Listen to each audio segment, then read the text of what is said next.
France Maghreb 2. Bonjour à tous, ravi de vous retrouver sur France Maghreb 2. C'est parti pour votre LGF jusque 18h. Ravi de vous retrouver pour ce jeudi. Nous sommes le 15 février. J'espère que tout va bien pour vous. L'émission qui vous ressemble et qui vous rassemble avec jusque 18h. Pas mal de sujets à évoquer ensemble. Nous serons en ligne avec Redouane Moumine qui ne sera pas en studio physiquement avec nous aujourd'hui. N'a pas pu, voilà, victime encore une fois de la grève de la SNCF. Et comme il habite dans un trou perdu là-bas, bah écoutez, quelques difficultés à venir jusqu'à chez nous. Mais en tout cas, la liaison technique nous permet, et le modernisme nous permet à ce qu'il soit avec nous tout à l'heure dans quelques minutes, bien sûr, sur France Maghreb 2. Alors, soyez les bienvenus, je suis ravi de vous retrouver une nouvelle fois pour ce jeudi, jusqu'à 18h, vos appels au 01 40 33 9000. C'est parti pour le sommaire de cette émission. Le Grand Forum avec Christophe Roux sur France Maghreb 2. Au programme de ce Grand Forum, les combats continuent et s'intensifient en Syrie. Dans l'enclave rebelle à l'est de Damas, une nouvelle fois, le régime syrien est accusé d'utilisation d'armes chimiques dans cette guerre qui n'en finit plus depuis les premiers soulèvements populaires en mars 2011. 54 Palestiniens sont décédés en 2017 alors qu'ils attendaient d'Israël la permission de sortir des territoires palestiniens pour se faire soigner selon l'OMS et plusieurs ONG. La femme de Tariq Ramadan qui soutient son mari, elle estime que son époux a été désigné coupable dès le début et qu'il est victime d'un lynchage médiatique. Elle se dit également très inquiète de l'état de santé de son mari qui souffre d'une sévère maladie chronique depuis des années. Vous écouterez tout à l'heure son témoignage. La question LGF du jour. Invité sur CNews, Mohamed Sifawi s'en est pris à Latifa Benziaten et son foulard. Le voile qu'elle porte est porté par une idéologie qui a tué son fils, a-t-il expliqué à propos de la mère d'un militaire tué par Mera. Faut-il continuer à inviter selon vous Mohamed Sifawi dans les médias? Vous répondez oui ou non sur Facebook, France Maghreb 2 ainsi que sur Twitter. Sans oublier tout à l'heure DLM, déradicalisons les médias avec aujourd'hui, et bien justement, Mohamed Sifawi face à Nadine Morano qui déclare sur Europe 1 que nous avons un problème avec l'islam en France. Vous déterminerez évidemment celui à qui nous devons prescrire, c'est de l'humour, une ordonnance et une mise en quarantaine pour 24 heures. Sans oublier, pour finir tout à l'heure, Libertad. Le LGF sur France Maghreb 2, ravi de vous retrouver une nouvelle fois en ce jeudi après-midi jusqu'à 18h avec vos appels évidemment dans un instant 01 40 33 9000. Vous allez pouvoir nous appeler évidemment. Je vous donne cette petite information qui vient de tomber puisque la justice ordonne une expertise médicale sur les conditions de santé de Tariq Ramadan avant de statuer sur sa remise en liberté éventuelle. Bien sûr, tout à l'heure, nous en parlerons d'ailleurs tout à l'heure en écoutant le témoignage de sa femme qui est sortie du silence pour justement nous faire part de ses inquiétudes concernant son état de santé de son mari. On en reparlera donc tout à l'heure. Donc ça c'est l'information qui est tombée il y a quelques minutes maintenant. Nous sommes en ligne normalement avec monsieur Redouane Moumine. Bonjour Redouane. Bonjour. Tu m'entends bien ? Bah oui, je t'entends nickel, impeccable. Comment ça va Redouane ? Bonjour aux auditrices, aux auditeurs. Bah ça va très bien, il y a juste des soucis de déplacement quoi. Oui, bah voilà ce que c'est d'habiter au fin fond de la campagne de je ne sais d'où là. Hein ? Et on est quand même sur la ligne Paris-Reims. Ah ouais, bah dites donc, Paris-Reims, c'est pas top à la SNCF. On va envoyer un courrier à monsieur le patron de la SNCF, comment il s'appelle déjà ? Pépi. Ouais, Guillaume voilà, Pépi. Guillaume Pépi, ça va pas du tout, parce que nos chroniqueurs n'arrivent pas à arriver à l'heure, etc., à cause de vos trains. Donc Guillaume Mais moi, Pépi, ça va faites encore, quelque chose. C'est les gens qui partent bosser à Paris le matin à 9h. Hein. C'est sûr. Ça c'est rude. Bon, alors, mon cher Redouane Moumine, dans un instant, on va s'intéresser à la question du jour, mais juste avant, on va s'intéresser désormais aux Zap 24. C'est les moments forts qu'il ne fallait pas rater à la télé, à la radio. Le Grand Forum, le zapping sur France Maghreb 2. France Maghreb 2. Oui, le zapping avec dans ce Zap 24 les dernières 24 heures avec tiens un moment de radio avec cet échange houleux qui a eu lieu hier sur RMC, BFM TV, BFM Sport pardon et SFR Sport. C'était dans l'émission l'After où on a assisté à un échange assez houleux entre deux consultants, Daniel Riolo et Fred Hermel, qui est le consultant Espagne, évidemment à propos du match Real PSG hier soir. Écoutez cet échange, c'est après minuit, écoutez. Vous expliquer dans un stade, en fait, surtout en position de presse, t'as une vision d'ensemble des choses et tu vois pas uniquement ce que montre le réalisateur. Donc en fait, t'es en train de m'expliquer sans ballon, parce que le réalisateur en général, surtout en Espagne, ils sont pas très bons, ils suivent le mec avec le ballon. D'accord. Et comme ça, quand t'es dans le stade, tu justement, c'était sans ballon la faute de Ronaldo. Et tu sais à qui tu parles. Je pense que j'en ai fait quand même pas mal. Ah mais oui, mais moi je sais. Mais alors, j'ai les stats les gars. Vous savez combien ? J'ai aucun problème par rapport à ça. Ah non, mais parce que t'es en train de m'expliquer comment on voit un match de foot dans le stade. Un peu d'humour. à la suite. Mais j'ai l'impression, cher Jérôme, que ce résultat t'a un petit peu titillé. Mais pas du tout, en fait, Fred. Je te sens un peu nerveux. Alors moi, je suis hyper détendu. Je suis pas là avec ma trompette et tout ça. Mais non, mais ce que je veux dire, c'est, je suis pas détendu, mais quand j'entends des conneries, quand tu peux sortir par moment. Parce que fan club du Real, c'est faut arrêter. Bon, je veux dire, on rigole.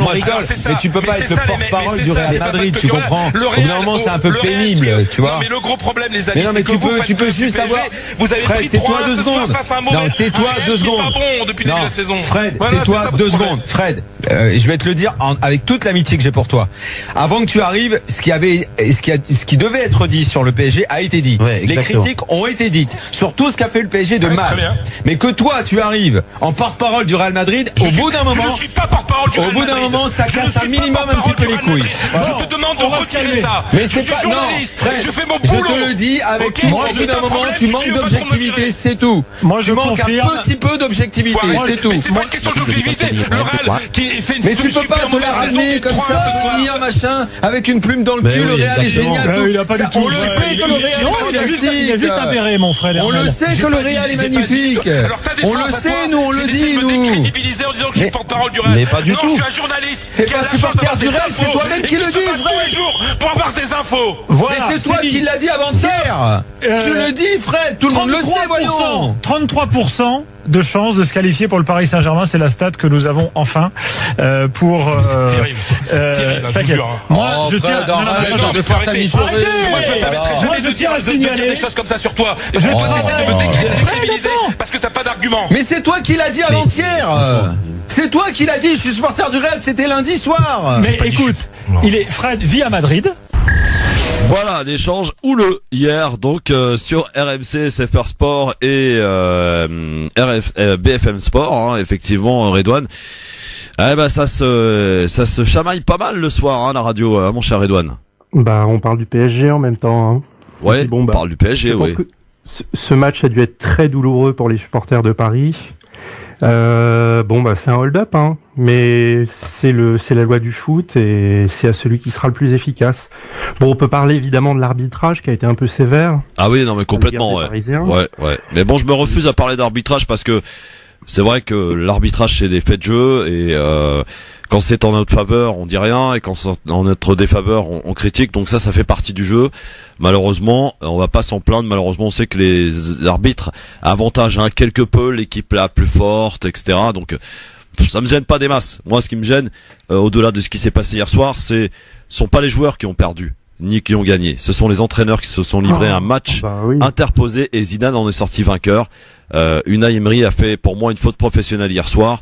Plusieurs fautes professionnelles d'abord avec la compo de départ, et en sortant Cavani, on ne peut pas se permettre de sortir Cavani alors que Mbappé a été d'une nullité hier soir. C'est lui qu'on aurait dû sortir, et puis on sort pas un attaquant pour rentrer à notre défenseur quand on doit aller chercher un résultat. C'est pas possible, ça se comprend pas.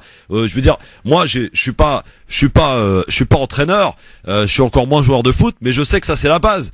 Si tu veux gagner un match, et si tu veux gagner ô combien un match comme celui-ci, tu peux pas te permettre de jouer le mec qui est la tremblote. Il faut y aller, il faut sortir les muscles, il faut pas faire semblant. Et là, ce qu'a fait Emery hier, c'est juste un scandale. C'est une faute professionnelle qui, j'espère, ne restera pas là, parce que les dirigeants du PSG ont une volonté pour ce club, mais c'est bien beau de sortir vos millions, hein, mais si c'est pour faire ce que vous avez fait hier soir, ça sert absolument à rien. Franchement, je vous le dis honnêtement, ça sert à rien. Bon, c'était mon coup de gueule. Non mais c'est terrible parce que tous les chroniqueurs et les journalistes sportifs disaient Paris est plus fort sur le papier. Et puis quand t'arrives et tu vois la feuille de match, tu dis non, mais pourquoi il a fait ça? Mais Zidane aussi a pris un risque, hein. Il s'est privé de Gareth Bale qu'il a mis sur le banc. C'était un risque à prendre, il l'a pris. Et les deux changements qu'il fait s'avèrent payants parce qu'il y a 2 buts derrière. Et voilà. Mais j'espère, je pense en tout cas que Neymar, qui a été à l'origine de la remontada de l'année dernière avec le Barcelone, puisse remobiliser l'équipe, le vestiaire, pour nous faire une remontada, mais à l'envers cette fois-ci, à domicile dans 3 semaines, face au Real de Madrid. Même s'il y a que 33% de chances pour que le PSG puisse gagner et se qualifier, eh bien écoutez, on l'espère quand même. Hein, et je suis sûr que même tous les supporters, y compris ceux de Marseille, les rageux là, eh bien vous l'espérez aussi. Bon. Non mais c'est vrai, vous êtes un peu rageux quand même, les supporters de Marseille, hein? Non. Bah ça vous fait du mal de voir qu'une équipe comme le PSG puisse être en Ligue des Champions alors que vous, ça fait des lustres, vous y avez pas été. Bon, je comprends, c'est difficile à encaisser. Alors, c'est pas ça qu'importe à Marseille. Oui, c'est la construction de valeurs, la construction d'un idéal. Ouais, faites bien rire avec vos valeurs, tiens. Bon, alors, on enchaîne dans ce ZAP 24 sur France Maghreb 2 avec ce matin, tiens, sur CNews, invité de Jean-Marc Morandini, Michel Drucker, ami proche et intime de Johnny Hallyday. Et justement, la question lui a été posée sur toute cette histoire étalée et dans la presse. Voici sa réponse. Je la trouve de bonne augure. Écoutez. Écoutez, moi, je ferai pas de commentaires pour une raison très simple. C'est que Johnny n'aimerait pas que je parle de ça, et il n'aimerait pas que ceux pour qui il avait de l'affection, et je crois que j'en faisais partie, se mêlent de ça. Donc moi, je ne dirai rien. Je ne dirai rien parce que à chaque fois qu'on interroge des gens sur des gens qu'ils ont bien connus, célèbres, et Dieu sait s'il est célèbre, à chaque fois, avant de répondre et avant d'accepter un hommage ou une interview, je me demande qu'est-ce qu'il aurait aimé lui. Et je crois que Johnny, il aurait aimé qu'on ferme notre gueule. Voilà, donc je la ferme. C'est plutôt bien vu là pour Michel Drucker, non, avec toute cette affaire qui s'étale dans la presse, Redouane.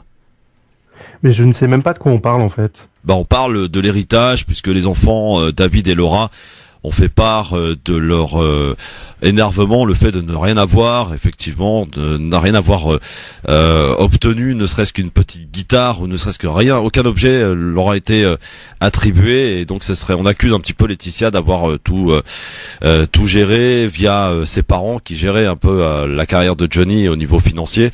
Voilà, donc c'est pour ça qu'aujourd'hui il y a des espèces de règlements de compte qui s'étalent dans la presse. Aujourd'hui, c'est vraiment pas beau à voir. Donc du coup, Drucker, qui connaissait bien Johnny, Hallyday, lui a décidé de fermer sa gueule, comme il dit. Et voilà, ça serait bien d'ailleurs d'en faire autant pour tous ceux qui s'expriment là dans cette affaire, parce que ça regarde évidemment la famille, et les histoires de famille, ça se règle en famille. Voilà. Ça va pas être public. Bah oui, mais là, oui, bon.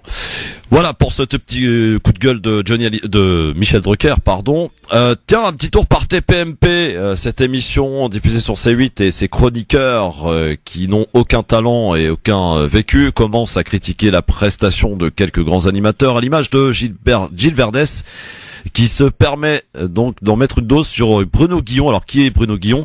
Eh bien, cet animateur qui remplace Tess aux Amours, qui, vous le savez, été viré par France Télévisions. Bruno Guillon, c'est une triple calamité.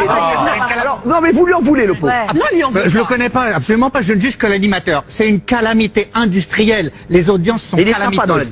C'est une calamité télévisuelle. Il est nul, on dirait un robot, il a aucune empathie. Il faut le virer tout de suite, et ça devient une calamité. Alors, les chéris, on dira ce qu'on va, on le dévend tout ça, mais pour l'instant, les mecs, mais il faut le virer tout de suite, ça fait 15 jours à peine qu'il est à l'antenne. Moi, je vais vous dire un truc. Je suis persuadé que les amours, ça va, à mon avis. Bien sûr. Ça ne survivra pas à divorcer. Quoi? Ça ne survivra pas à texte. Ça va être dur de survivre à texte. Franchement, vous regardez. Voilà, donc tous les soirs, en fait, ils font une émission pour donner leur avis sur les émissions, sur la télé, les médias. On s'en tape complètement, ils ont aucune légitimité pour donner leur avis. Et je serais tenté de renvoyer, dire à Bruno Guillon d'abord que c'est un très bon animateur, et de lui dire que c'est absolument, il faut qu'il soit honoré d'être critiqué par Gilles Verdès. Redouane, t'as un petit commentaire à rajouter? C'est lamentable. Ça fait du mal en fait de se souvenir que au niveau de l'audience à cette heure-ci, bon, je crois il y a aussi sur TMC le quotidien. Oui, absolument. Mais qu'ils explosent les audiences à chaque fois, de se dire que les gens se tapent ça, c'est. Après, je comprends, on a tous besoin de divertissement en fin de journée, mais cette émission a bien baissé quand même. Ah oui, elle n'a jamais été très haut non plus. Alors on termine ce ZAP 24 par Christian Clavier, cet acteur qui était invité de C'est à vous sur France 5, qui marche d'ailleurs plutôt bien et qui résiste bien à TPMP, qui est présenté par Anne-Elisabeth Lemoine. Donc Christian Clavier, l'acteur qui s'en prend, qui se paye la cérémonie des Césars. Écoutez. Ils sont toujours un peu en retard. C'est-à-dire, il aurait fallu le faire en 2014 déjà pour Qu'est-ce qu'on a fait au bon Dieu. En 2012, ça aurait été sur la piste. Ils auraient pu le faire déjà il y a longtemps, oui. C'était intelligent de le faire il y a longtemps. C'est pas une fausse bonne idée, parce que c'est ce que certains disent. Non, c'est une bonne idée, mais elle est tardive, quoi. Donc on a l'impression qu'ils sont sous la pression, et c'est jamais bien. Ouais, qu'ils se rattrapent, quoi. Oui, c'est ça. Et ça a créé des frustrations au passage, ou non, vous disiez que c'était assez maladroit et blessant, le César, pour Valérie Lemercier, en guise de lot de consolation? C'est-à-dire que c'est dommage de lui donner pour le deuxième rôle alors qu'elle a le premier rôle. Je vais laisser en silence. Oui, je vois. Donc c'est particulier, disons. Ça n'a pas beaucoup d'importance. Moi, je veux dire, ça me touche peu, mais en même temps, c'est idiot, parce que je trouve que quand on fait une fête pour le cinéma, on a intérêt à avoir vraiment toute la famille du cinéma. Et si c'était le cas, ça serait une émission avec un audimat extraordinaire, comme c'est le cas des Oscars. Or là, c'est un audimat pathétique. Donc si vous avez un audimat qui est moyen pour quelque chose, on fait plus de 200 millions d'entrées au cinéma. Il n'y a aucune raison qu'on fasse pas entre 6 et 7 millions d'audimats à la télévision. Vous faites 1,2 million, tout le monde dit c'est une belle soirée, ça s'est bien passé. Bon, bah au moins ça c'est dit. On voit qu'il a des comptes à régler avec les Césars. C'est vrai que c'est chiant à regarder. Moi, j'arrive pas. Je sais pas ce que t'en penses, mais les Césars, comme les victoires de la musique d'ailleurs, c'est très long, c'est très pénible. Ça dépend surtout du maître de cérémonie en fait. Il y a eu d'excellents maîtres de cérémonie pour les Césars et puis on a eu il y a eu des erreurs de casting, donc ça traînait en longueur, c'était insupportable. Bon, et bien voilà pour ce Zap 24, des moments forts qu'il ne fallait pas rater à la télé ou à la radio pour ces dernières 24 heures. Voilà. Alors, pour la question du jour, je vous la rappelle, évidemment, invité sur CNews, Mohamed Sifawi s'en est pris à Latifa Benziaten et son foulard. Le voile qu'elle porte est porté par une idéologie qui a tué son fils, a-t-il expliqué à propos de la mère d'un militaire tué par Mera. Faut-il continuer à inviter, selon vous, Mohamed Sifawi dans les médias, Redouane? Faut-il continuer à l'inviter? Non, évidemment, parce qu'il n'a aucune légitimité. Il a la légitimité de journaliste algérien qui s'est lancé donc dans le journalisme freelance en France. Mais le problème, c'est qu'il est invité en tant qu'expert de l'islamisme, terme banalisé qui ne veut absolument rien dire. Ouais. Et on lui demande de faire des commentaires et des analyses sur des attentats en France ou à l'étranger, alors qu'il n'a absolument aucune expertise. Il n'a aucun diplôme académique sur la question, il n'a fait aucun travaux de recherche. Donc on est vraiment, on est toujours dans cette espèce de système médiatique complètement en vase clos, où on invite toujours les mêmes consultants pour des raisons politiques, parce qu'ils sont proches de personnalités. Alors là, pour Mohamed Sifawi, c'est évidemment Manuel Valls. Alors, je précise qu'on vous a posé évidemment la question comme chaque jour sur les réseaux sociaux, sur Facebook, France Maghreb 2, ainsi que sur Twitter, LGF officiel. Les résultats sont dignes d'un score d'un Ben Ali. 92% de non sur Facebook, on ne doit plus l'inviter à la télé. 71% de non sur Twitter. Oui, on ne doit plus l'inviter dans les médias. Vous, qu'en pensez-vous? 01 40 33 9000. Je trouve que la phrase est extrêmement grave et je pense que d'ailleurs Latifa Benziaten pourrait éventuellement engager des poursuites judiciaires contre lui pour ses propos. Fatima est avec nous. Bonsoir Fatima. Bonsoir Christophe, bonsoir votre invité. Il s'appelle Redouane Moumine. Si vous me permettez, je ne veux pas parler de ce triste cire de Sifawi parce que je le vomis, donc j'ai pas envie de parler de lui. Mais je voudrais revenir au match PSG. Oui, qu'est-ce qu'il y a Fatima? Qu'est-ce que vous voulez dire sur le match? Attention de ne pas me fâcher. Au début, quand Zidane a pris l'équipe, dans un journal, ils ont photographié Zidane en costume et c'était écrit un costume trop grand pour lui. Au début, dans un journal, dans un magazine plutôt de sport. Donc, il a démontré que lui, il était plus grand que le costume. Ceci d'une part. À chaque fois qu'une équipe française perd, on dit que c'est la faute à l'arbitre. On ne dit pas que c'est l'équipe pas ici, qui a mal joué. Fatima, on n'a pas dit ça ici. Moi, je dirais pas ça. Non, pas vous. Je l'entends partout, pas vous. Vous aussi, je sais, c'est pas juste ce que vous dites, on vous écouterait pas. Non. C'est gentil, Fatima. On peut. Et alors, ils disent non, c'est l'arbitre. Il faut dire que Zidane a le bon sens de savoir jouer là où il faut ses joueurs. Et moi, je dis, c'est le grand amour Zidane. Je dis bravo Zidane et mon sou. Et c'est pas que je n'aime pas Paris. Non, c'est-à-dire elle joue avec tout le monde. Je veux qu'elle gagne, mais avec le Real Madrid et avec Zidane, je souhaite de tout mon cœur qu'elle gagne le match retour. Voilà, Christophe. Non, Fatima, ça c'est le genre de propos qui m'énerve, vous voyez, parce que oui, je sais parce que vous êtes supporter du Fatima. Et moi, je suis supporter de Zizou. Oui, vous êtes supporter, mais on n'est pas supporter de Zidane, on est supporter d'une équipe, Fatima. Voyons, on n'est pas supporter d'un homme. C'est pas le foot, ça. En tout cas, non, Christophe. Soyez, vous êtes toujours logique, vous êtes toujours franc et sincère. Depuis qu'il a pris l'équipe, il a gagné pas mal de coupes, de ceci. Qu'est-ce qu'il a gagné, le PSG? Rien. Alors, il faut être logique.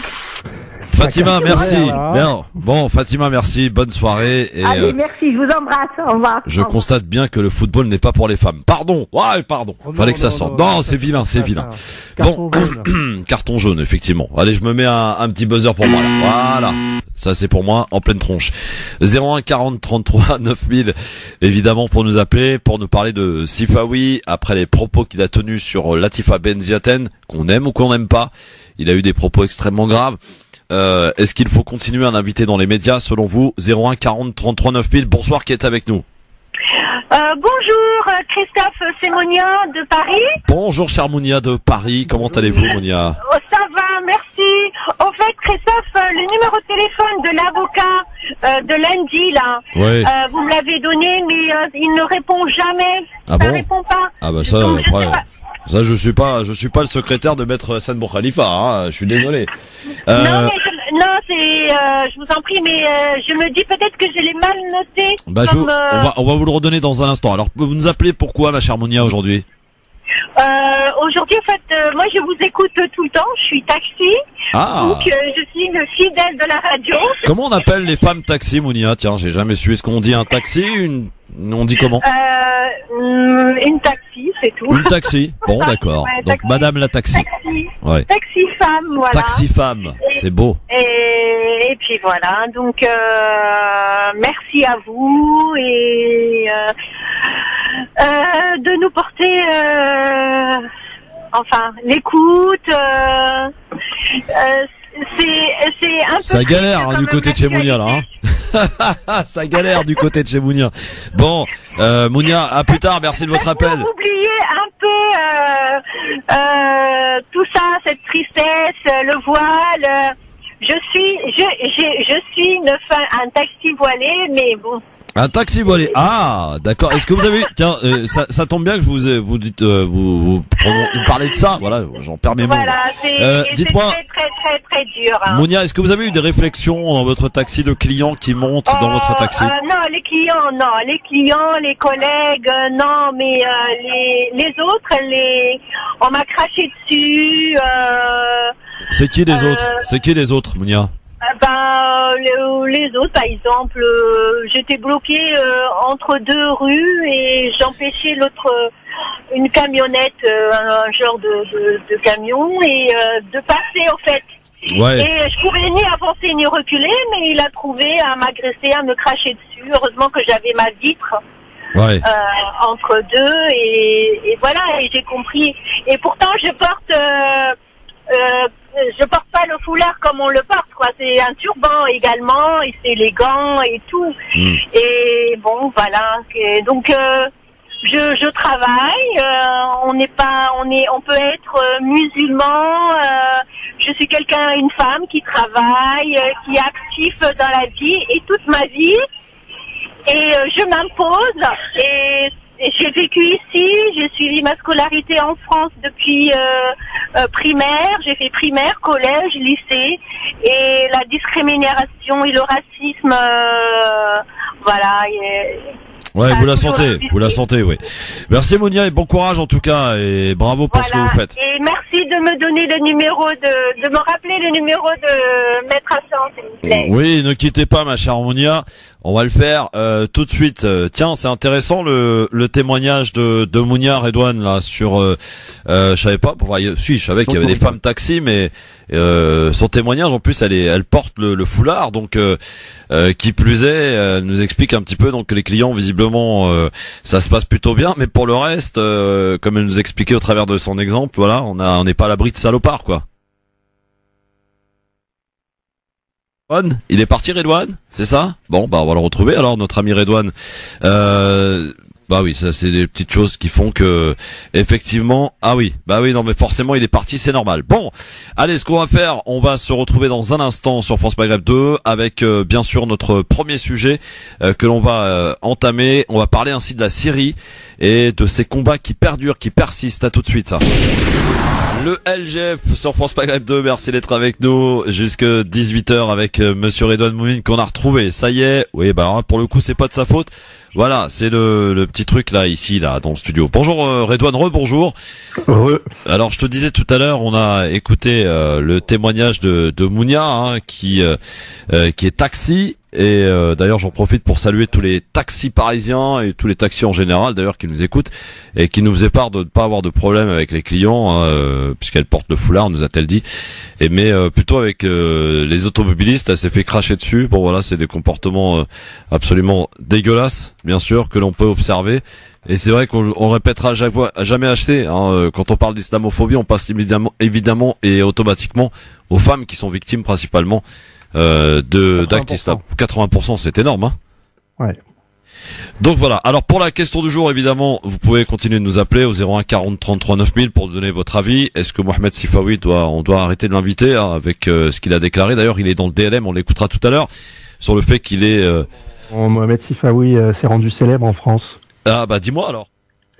Alors en fait, donc il était journaliste en Algérie, il était journaliste chez le journal Le Soir, je crois, et il a été connu à l'époque puisque sa rédaction avait subi un attentat durant la décennie noire. Ouais. Il est venu travailler en France, et en 2003 il a publié un bouquin donc qui s'appelle Mes frères assassins. D'accord. Où en gros il raconte comment il aurait infiltré une cellule d'Al-Qaïda. Alors personnellement, moi je trouve que c'est une histoire à coucher dehors. Soi-disant, il aurait rencontré un ancien copain de lycée qui était dans une cellule radicale et il serait rentré dans la cellule avec eux, il aurait vécu, il aurait vu comment ça se passe, etc. Ouais. Et il serait sorti comme une fleur de la cellule et il aurait écrit son bouquin. Bon. Ça me paraît complètement aberrant, mais il s'est rendu connu comme ça. Et la deuxième chose qui l'a rendu célèbre, c'est qu'en 2003, il a vendu un reportage à Envoyé spécial sur France 2 qui portait sur un certain Tariq Ramadan. Ah oui, absolument. Bon. Plusieurs éléments ont été diffamatoires dans ce reportage. Tariq Ramadan a porté plainte contre Mohamed Sifawi. Très bien. Mohamed est avec nous au standard. Bonsoir Mohamed. Bonsoir Christophe. Bonsoir Edouane. Bonsoir. Moi je suis pas d'accord avec vous, donc je vais m'exprimer. J'espère que vous ne couperez pas la parole. C'est pas le genre de la maison, voyons. Non mais on sait jamais parce que là c'est un sujet grave. Et Monsieur Sifawi, vous le dénigrez, vous le faites passer pour un malade mental, alors que c'est un homme courageux, c'est un grand journaliste algérien, et c'est l'un des rares qui a accès au plateau télévisé français. C'est quand même un mec qui a risqué sa vie pour la France. Il a quand même démantelé un attentat en France. Hein. Il avait infiltré une cellule terroriste. Il avait infiltré aussi une autre mafia, la mafia chinoise. Bon, il y a un restaurateur qui s'est fait détruire son restaurant pour creuser. On avait creusé pour voir s'il n'y avait pas un cadavre en dessous. Et en fin de compte, il n'y avait rien. Mais bon, c'était pas de sa faute, hein. Il s'est trompé, je crois. Mais voilà. C'est un grand journaliste. Il faut arrêter de le dénigrer, quoi. Voilà. Bon, bah écoute, permets qu'on soit pas de ton avis? Bah, comment ça, vous avez... non, je comment ça, non? Pas de mon avis, mais bien sûr, attends, c'est la base du débat, Mohamed, tu peux pas dire ça. Mohamed, tu peux pas dire ça dans cette émission. On peut avoir des avis divergents, Mohamed. On n'est pas d'accord avec toi. Mais pas sur Mohamed Sifawi. Mais bien sûr que si, pourquoi pas? Pourquoi sur Mohamed Sifawi on n'aurait pas de divergence? On en a, mon cher ami. N'est-ce pas, Redouane? C'est un Algérien courageux qui ne joue pas la victimisation, lui, vous voyez? Il dénigre. Alors, attends, bouge pas. Quand il dit sur Latifa Benziaten, le foulard qu'elle porte représente l'idéologie qui a tué son fils, tu trouves pas ça grave? Non, parce que c'est juste le modèle d'intégration qu'on veut, c'est ça. Voilà, c'est un homme intégré, lui. C'est pas comme vous. Ah bah excuse-moi, moi j'ai pas besoin d'être intégré. Hein. On n'a pas besoin d'être intégré dans notre pays, mon cher Mohamed. Qu'est-ce que tu racontes là? Ils ont libéré la France en 1944. Hein. J'ai aucune leçon à recevoir de personne là-dessus. Bah oui, mon cher Mohamed. Non mais je pense que là t'es sur l'humour en fait. Tu déconnes, Mohamed. Rassure-moi. Je déconne. Ah, voilà. Non mais là tu m'as fait peur, Mohamed. J'ai cru t'avoir perdu là, pour le coup. Non mais c'est en entendant certains de vos éditeurs hier, j'ai pas pu appeler, j'ai pas pu vous écouter. Vous écouter en diffusion le soir. Dans une minuit. Ouais. Et j'ai entendu des propos vraiment très graves, quoi. On est en train de constater l'islamophobie tous les jours de la part de grands d'intellectuels et de politiques qui passent dans les médias, qui ont fait tout ça. Et c'est aux musulmans qu'on reproche de faire dans la victimisation, alors qu'on fait simplement des constats, quoi. Bah les constats sont là, quoi. Mohamed, j'ai eu peur de te perdre, hein, franchement. Là, tu m'as fait peur. Mohamed, t'es un blagueur. Mohamed, je te salue en tout cas. Merci. Allez, bon courage, Mohamed. Salut, bonne journée. Oh, il m'a fait peur, il m'a fait peur, le Mohamed, là. J'ai cru l'avoir perdu, quand même. C'était quelqu'un de raisonnable, etc., qui appelle régulièrement dans cette émission. Bon. Allez, on va laisser Mohamed Sifawi là où il doit être, c'est-à-dire dans DLM, puisque son cas a été expertisé, on a prescrit une ordonnance, c'est de l'humour, je précise, dans le cadre de DLM, déradicalisons les médias. Il sera affronté aujourd'hui à Nadine Morano, lesquels des deux faudra absolument s'occuper, pour lequel des deux cas il faudra absolument prescrire une ordonnance d'urgence à une quarantaine de 24 heures, c'est à vous de décider tout à l'heure avec Redouane bien sûr, entre Mohamed Sifawi, Mohamed Sifawi et Nadine Morano. On va parler, mon cher Redouane, amis auditrices, auditeurs, et vous pouvez évidemment nous appeler pour ce faire de la Syrie. Le secrétaire d'État américain poursuit sa tournée au Moyen-Orient actuellement, après la Jordanie hier. Ils seront aujourd'hui au Liban, puis en Turquie, à Ankara notamment. La visite s'annonce tendue, en cause bien sûr la situation en Syrie. Washington ne voit pas vraiment d'un bon œil l'offensive de l'armée turque à Afrin, dans le nord du pays. Rex Tillerson l'a d'ailleurs ouvertement critiqué. Pour lui, il s'agit d'un surinvestissement militaire qui risque de nuire à la lutte contre Daesh.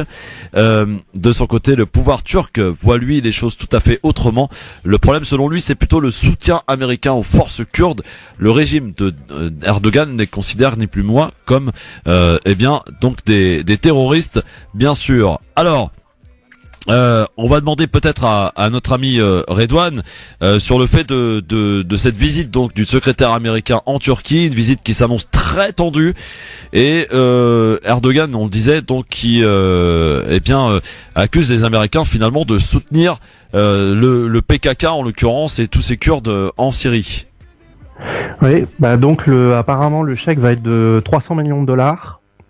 Alors moi qui avais repris Monsieur Mami, notamment Sofiane Lardari, donc qui sont également chroniqueurs, en leur disant mais non, les États-Unis ne financent pas en armes et en matériel les Kurdes. Alors là, je ne peux plus rien dire puisque c'est officiel.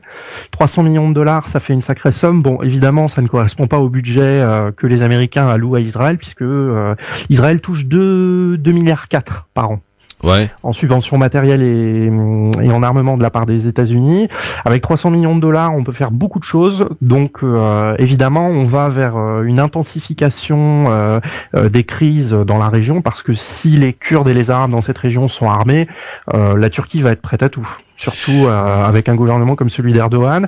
Donc l'entrevue avec Rex Tillerson, le secrétaire d'État, risque d'être très tendue. Oui.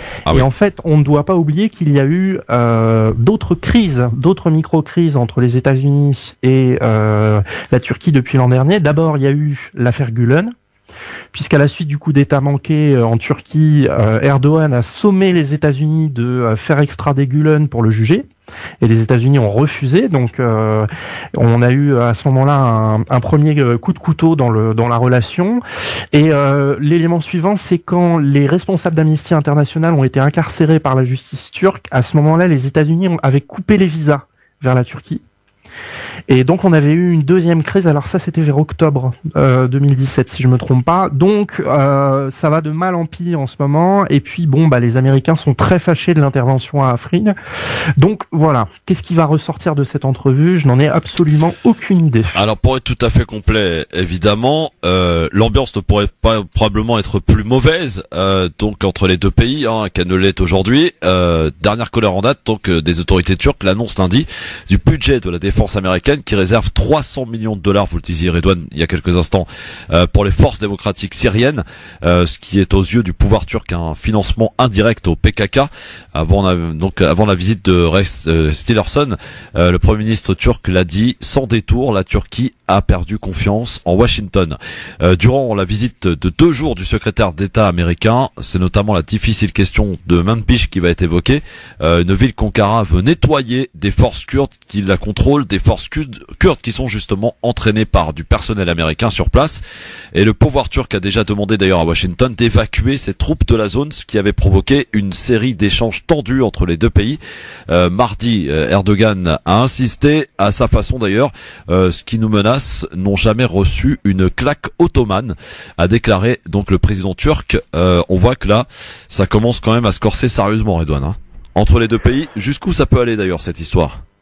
Bah, le problème, c'est que je ne veux vexer évidemment aucun auditeur, mais on a quand même deux chefs d'État zélés, voire un peu instables. Et honnêtement, avec quelqu'un comme Trump à la présidence des États-Unis, on peut s'attendre à tout, parce que personne n'imaginait un seul instant, il y a 1 an et demi, que les États-Unis pouvaient faire un tel revirement stratégique et soutenir à fond les Kurdes. Donc on partait plutôt sur l'idée qu'ils allaient aider à libérer Raqqa et ensuite repartir et laisser les Kurdes tout seuls. Ouais. Donc là, on est face à un changement assez important. Et puis, de l'autre côté, on a quand même un régime turc qui avait été affaibli, qui a organisé une épuration contre les réseaux qui lui étaient dissidents, et donc qui est prêt à tout pour garantir la sécurité de son territoire. Alors, autre élément aussi important, c'était lundi soir, Emmanuel Macron qui a déclaré ne pas exclure une intervention militaire contre le régime syrien. Toutefois, si la preuve est avérée que le régime syrien a, comme il est accusé d'ailleurs, utilisé la fameuse arme chimique. C'est toujours la même chose. On nous ressort l'arme chimique quasiment tous les 2 ans ou 1 an. Une nouvelle accusation lui est portée et Emmanuel Macron avait dit que si on a la preuve, la France n'exclut pas d'attaquer le régime syrien. Est-ce que c'est possible et envisageable ? C'est tout à fait possible et envisageable, mais pas pour les derniers cas récents à mon avis. Je pense qu'ils vont quand même rester très prudents. Pourquoi ? Parce qu'en fait, quand on parle d'armes chimiques, il y a toute une panoplie d'armes chimiques. Et parmi celles-là, jusqu'à maintenant, l'arme chimique qui avait été utilisée en grande quantité par tous les acteurs qui en avaient en leur possession en Syrie, c'était du gaz sarin. Ouais. Le gaz sarin, ça nécessite une préparation préalable très spécifique et en fait en fonction de la recette, tu as une forme d'identité dans la recette qui fait qu'on sait qui est l'auteur du gaz sarin. Là, c'est plus compliqué parce que les dernières attaques présumées, donc il y en a eu vers Idlib et les dernières étaient dans la plaine de la Ghouta ces derniers jours, ce serait du gaz chloré. Et c'est beaucoup plus compliqué. Pourquoi ? Parce que le gaz chloré, c'est quelque chose d'assez disparate et peu reconnaissable. C'est très facile d'en fabriquer. Et comme c'est disparate, c'est difficile de pouvoir faire une enquête avec ça. Et le dernier élément, c'est que les grandes crises liées au gaz sarin, comme on a eu notamment en 2013, où il y avait eu 1000 morts, c'était absolument effroyable. Là, il y avait tous les moyens de lancer une enquête et il y avait des victimes, on avait des corps, etc. Là, la dernière agression au gaz chloré, il y a eu 11 suffocations. Et parmi ces 11 suffocations, on ne sait même pas combien de personnes sont décédées.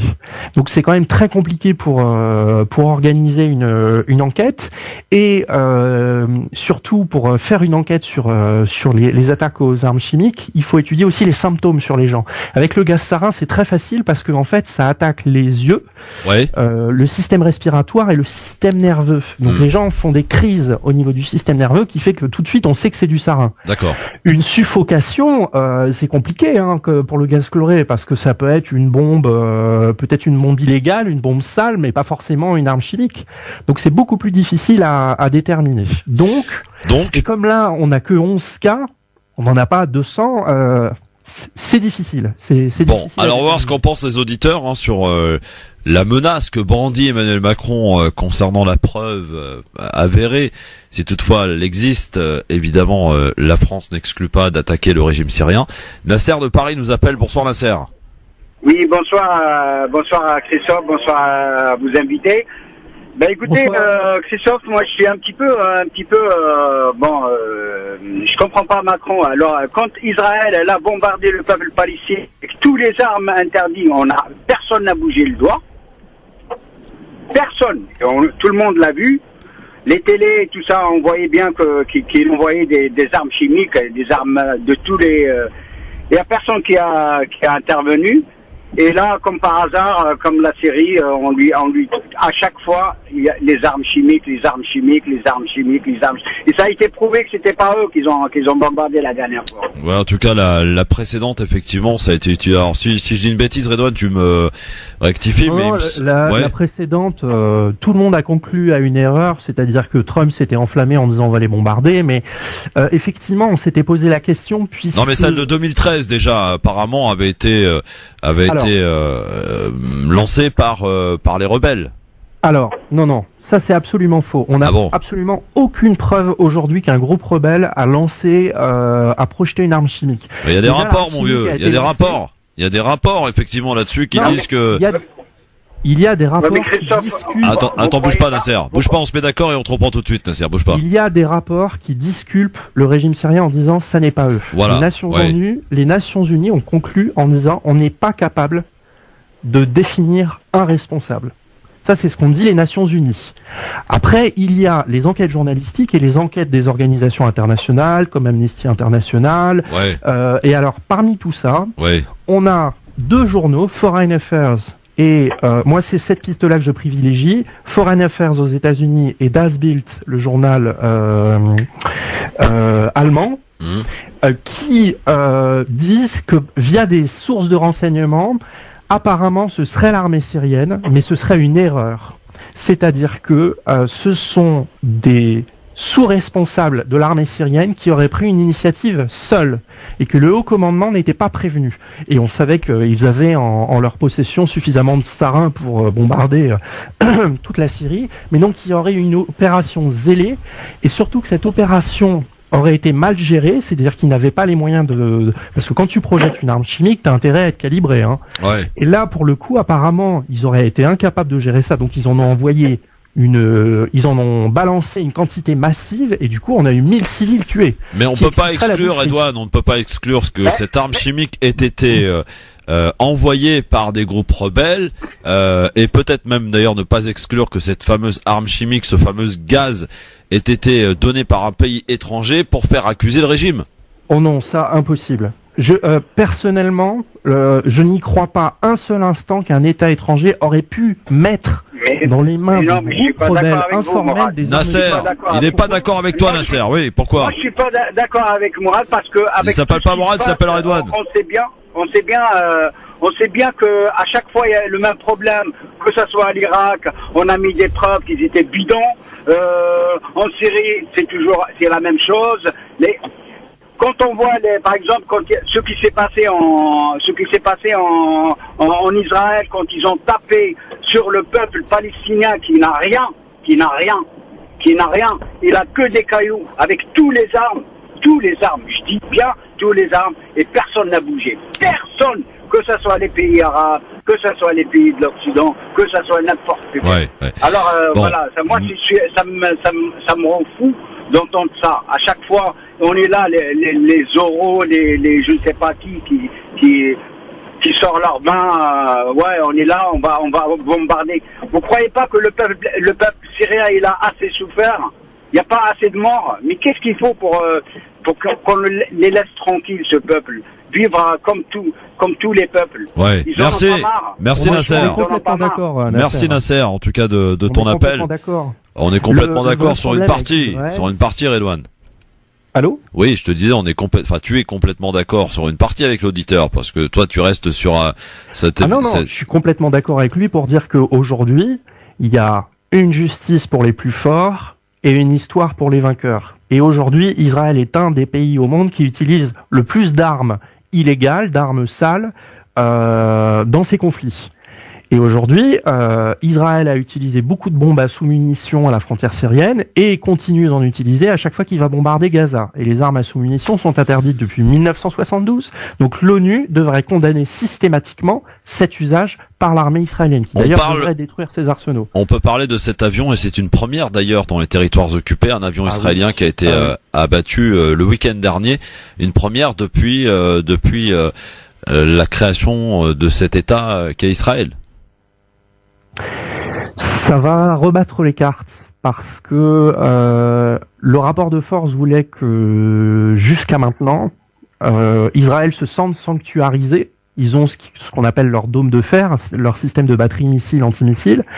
Le fait de perdre des avions, déjà c'est une défaite médiatique puisque les journaux israéliens s'en sont emparés, et ça révèle que l'armée israélienne n'est pas invulnérable et qu'aujourd'hui elle a les moyens d'être mise en difficulté par les pays limitrophes parce que l'Iran a installé des bases armées au sud de la Syrie, la Russie soutient pleinement l'installation de ces bases, de l'autre côté on a le Hezbollah qui est plus puissant que jamais. Et à un moment donné, Israël... En fait, Redouane, pour faire simple et pour faire pas trop compliqué pour les auditeurs, Israël, Iran, Hezbollah, Syrie se mènent une guerre dans le Golan. Ça risque d'arriver, ça risque de pas tarder. Pour l'instant, on en est. Parce qu'il y a des bases, ils sont l'une à côté de l'autre ou une en face de l'autre. Enfin, ils sont très proches l'une de l'autre. Et ces bases, donc, ça risque de se passer à cet endroit précis. Si ça doit se passer quelque part, ça se passera au Golan. Ce qui fait qu'aujourd'hui, ça ne se passe pas, c'est évidemment la présence russe. Ouais. Si les Russes s'en vont, ça va devenir compliqué. On va accueillir Daoud qui est avec nous. Salut Daoud. Oui, bonjour Christophe, comment allez-vous? Ça va très bien Daoud. Bonjour Daoud. Bonjour Redouane, je te salue. Déjà j'admire que tu as reconnu ton erreur sur les armes fournies par les Américains. J'ai pas reconnu une erreur, j'ai admis un fait, c'est-à-dire qu'avant on n'avait pas de preuves. Ouais, mais nous on avait des preuves, mais tu ne croyais pas. Bon, bref. Passons, vous les envoyer à la radio dans ce cas-là, Daoud. Passons les gars. Bon, Daoud. Oui, j'aimerais parler là par rapport au conflit qui va peut-être avoir lieu entre les États-Unis et les Turcs. Et les Turcs, exactement, parce qu'en fait, ce que les Turcs proposent, en fait, ils veulent une zone de sécurité. Mais ce que les États-Unis ne veulent pas, car ils ont mis tous les pétroliers sous leur contrôle. Donc, ce qu'ils font, c'est ils fournissent des armements lourds et moyens, légers, des véhicules moyens. Daoud, on est en train de te perdre là. Nous fais pas le coup de la panne, Daoud. On est en train de te perdre. Allô? Oui, Daoud, vas-y. Oui, je vous disais parce qu'en fait, déjà l'Amérique nous fait la guerre indirectement. On trouve dans l'armement du PYD, pour moi ce sont des terroristes, mais pour tout le monde. Moi je dis que ce sont des terroristes. Daoud, ça passe pas là mon ami Daoud, je sais pas où t'es, mais bon ça a du mal à passer visiblement. Une fois, deux fois. Bon, Daoud, rappelle-nous si tu le veux évidemment finir ton propos 01 40 33 9000 pour évidemment vos interventions sur ce dont on évoque maintenant. On parle de ce qui se passe en Syrie et de cette guerre qui est loin d'être terminée finalement. Redouane, si on regarde de plus près, on avait l'impression comme ça que dans les médias on parlait effectivement de Daesh, et une fois que Daesh est éradiqué de beaucoup d'endroits en Syrie et en Irak, on a l'impression que tout est terminé, alors que pas du tout. La guerre se poursuit et évidemment toujours les mêmes qui payent, les victimes syriennes évidemment, les civils. Les conflits civils sont les plus violents et les plus difficiles pour les civils, puisque ce sont des conflits intimes. Et le problème, c'est que généralement, ils durent plus longtemps. On a évidemment le cas libanais qui est juste à côté, qui a duré pendant 15 ans, en fait, jusqu'à l'affaiblissement général de toutes les forces armées. À un moment donné, plus personne n'en pouvait plus de combattre, donc du coup, ils se sont arrêtés. Et là, c'est ce qui risque probablement de se passer en Syrie. Quand j'étais en 2012 au Liban, les Syriens et les Libanais avec qui je travaillais me disaient, ça durera 10 ans, au minimum. Donc ça avait commencé en 2011, donc ils m'avaient dit peut-être 2021. Donc on y va tout droit. On va reprendre notre ami Daoud qu'on a retrouvé. Daoud. Oui, je disais en fait c'est pour en fait continuer, c'est qu'en fait les États-Unis nous mènent une guerre indirecte en fait, parce qu'on trouve dans l'armement du PYD des fusées anti-chars TOW. Quand tu dis nous, c'est la Turquie, hein, on est d'accord. Hein. Exactement, oui, nous exactement. Ouais. Pardonne-moi. Et en fait, on trouve aussi des missiles anti-chars Milan de fabrication française et allemande. Donc on voit en fait une coalition occidentale contre, on va dire, la Syrie, la Turquie, l'Iran et la Russie, parce qu'en fait la Russie depuis on va dire 2 ans sont réunis avec la Turquie, l'Iran pour essayer de stabiliser la Syrie. Par contre, ce qu'ils font les États-Unis, c'est encore de diviser. En fait, ils arment les terroristes du PYD et du PKK pour mettre encore un autre acteur sur le terrain. Et Tillerson est arrivé il y a 2 heures, mais c'était hier, il y avait Matisse, qui était ministre de la Défense, qui a proposé au ministre, c'est passé dans les infos, qui a proposé au ministre de la Défense turc de prendre les PYD contre les PKK. Ce que la Turquie a refusé, parce qu'en fait, c'est exactement pareil. Et c'est, pour vous dire, la tartufferie des États-Unis, c'est qu'ils veulent diviser même entre les Kurdes. Donc, quand moi, déjà, le terme kurde, je l'avais déjà dit précédemment, ça m'énerve, parce que chez nous, il y a énormément de Kurdes contre eux. Même dans l'offensive qu'on a menée, il y avait beaucoup de Kurdes dans nos rangs. Ouais. Alors, juste, si tu permets, Daoud, Redouane, sur ce que vient de dire Daoud, là, est-ce que tu partages ou tu peux peut-être apporter quelques nuances? Oui, justement, sur les missiles anti-chars. Daoud, si jamais vous avez une seule preuve vidéo d'utilisation de missiles Milan, je serais ravi que vous la déposiez sur un profil Facebook de la radio ou quoi que ce soit, parce que personnellement, je n'en ai jamais vu que justement les missiles Milan sont fabrication française et allemande, il devrait pas y en avoir dans la région. C'est très simple pour une raison simple, c'est que la France n'a fourni de matériel militaire à aucun camp dans le conflit Syrie depuis le début. Pour ce qu'on appelle les missiles TOW, les missiles TOW, il faut savoir que les rebelles et Daesh en avaient en très grande quantité. Donc jusqu'à maintenant, comme on n'a aucune preuve que les Américains en ont donné directement, parce qu'ils ne souhaitaient pas le faire, notamment pour la prise de Raqqa, ils n'ont pas pu en avoir. On sait qu'ils ont récupéré des arsenaux militaires auprès des rebelles qu'ils ont combattus et également de Daesh. Et en grande majorité, ça je peux vous l'assurer parce que je travaille sur le ressourcement de beaucoup de vidéos qui traitent sur le conflit, la grande majorité des missiles anti-chars qui ont été utilisés par les YPG à Afrin, ce sont des missiles anti-chars de fabrication iranienne qui ont été récupérés sur Daesh, qu'elle avait elle-même prise sur l'armée syrienne. Alors après là, ils ont annoncé qu'ils allaient donner 300 millions de dollars. Alors ça va être open bar, hein, je sais pas du tout ce qu'ils vont donner, etc. Mais là, le matériel qu'on voit qui circule, c'est pas du matériel de dernière technologie, hein, c'est du vieux matos. Daoud, quand tu veux, tu nous apportes effectivement les preuves de ce que tu dis sur Christophe Le Grand Forum, par exemple sur Facebook, et on sera ravis de les transmettre à Redouane. Un dernier petit mot, Daoud, pour finir. Oui, un petit mot. C'est en fait pour dire tout simplement que le camp de la Turquie, moi je trouve que c'est le bon. Pourquoi?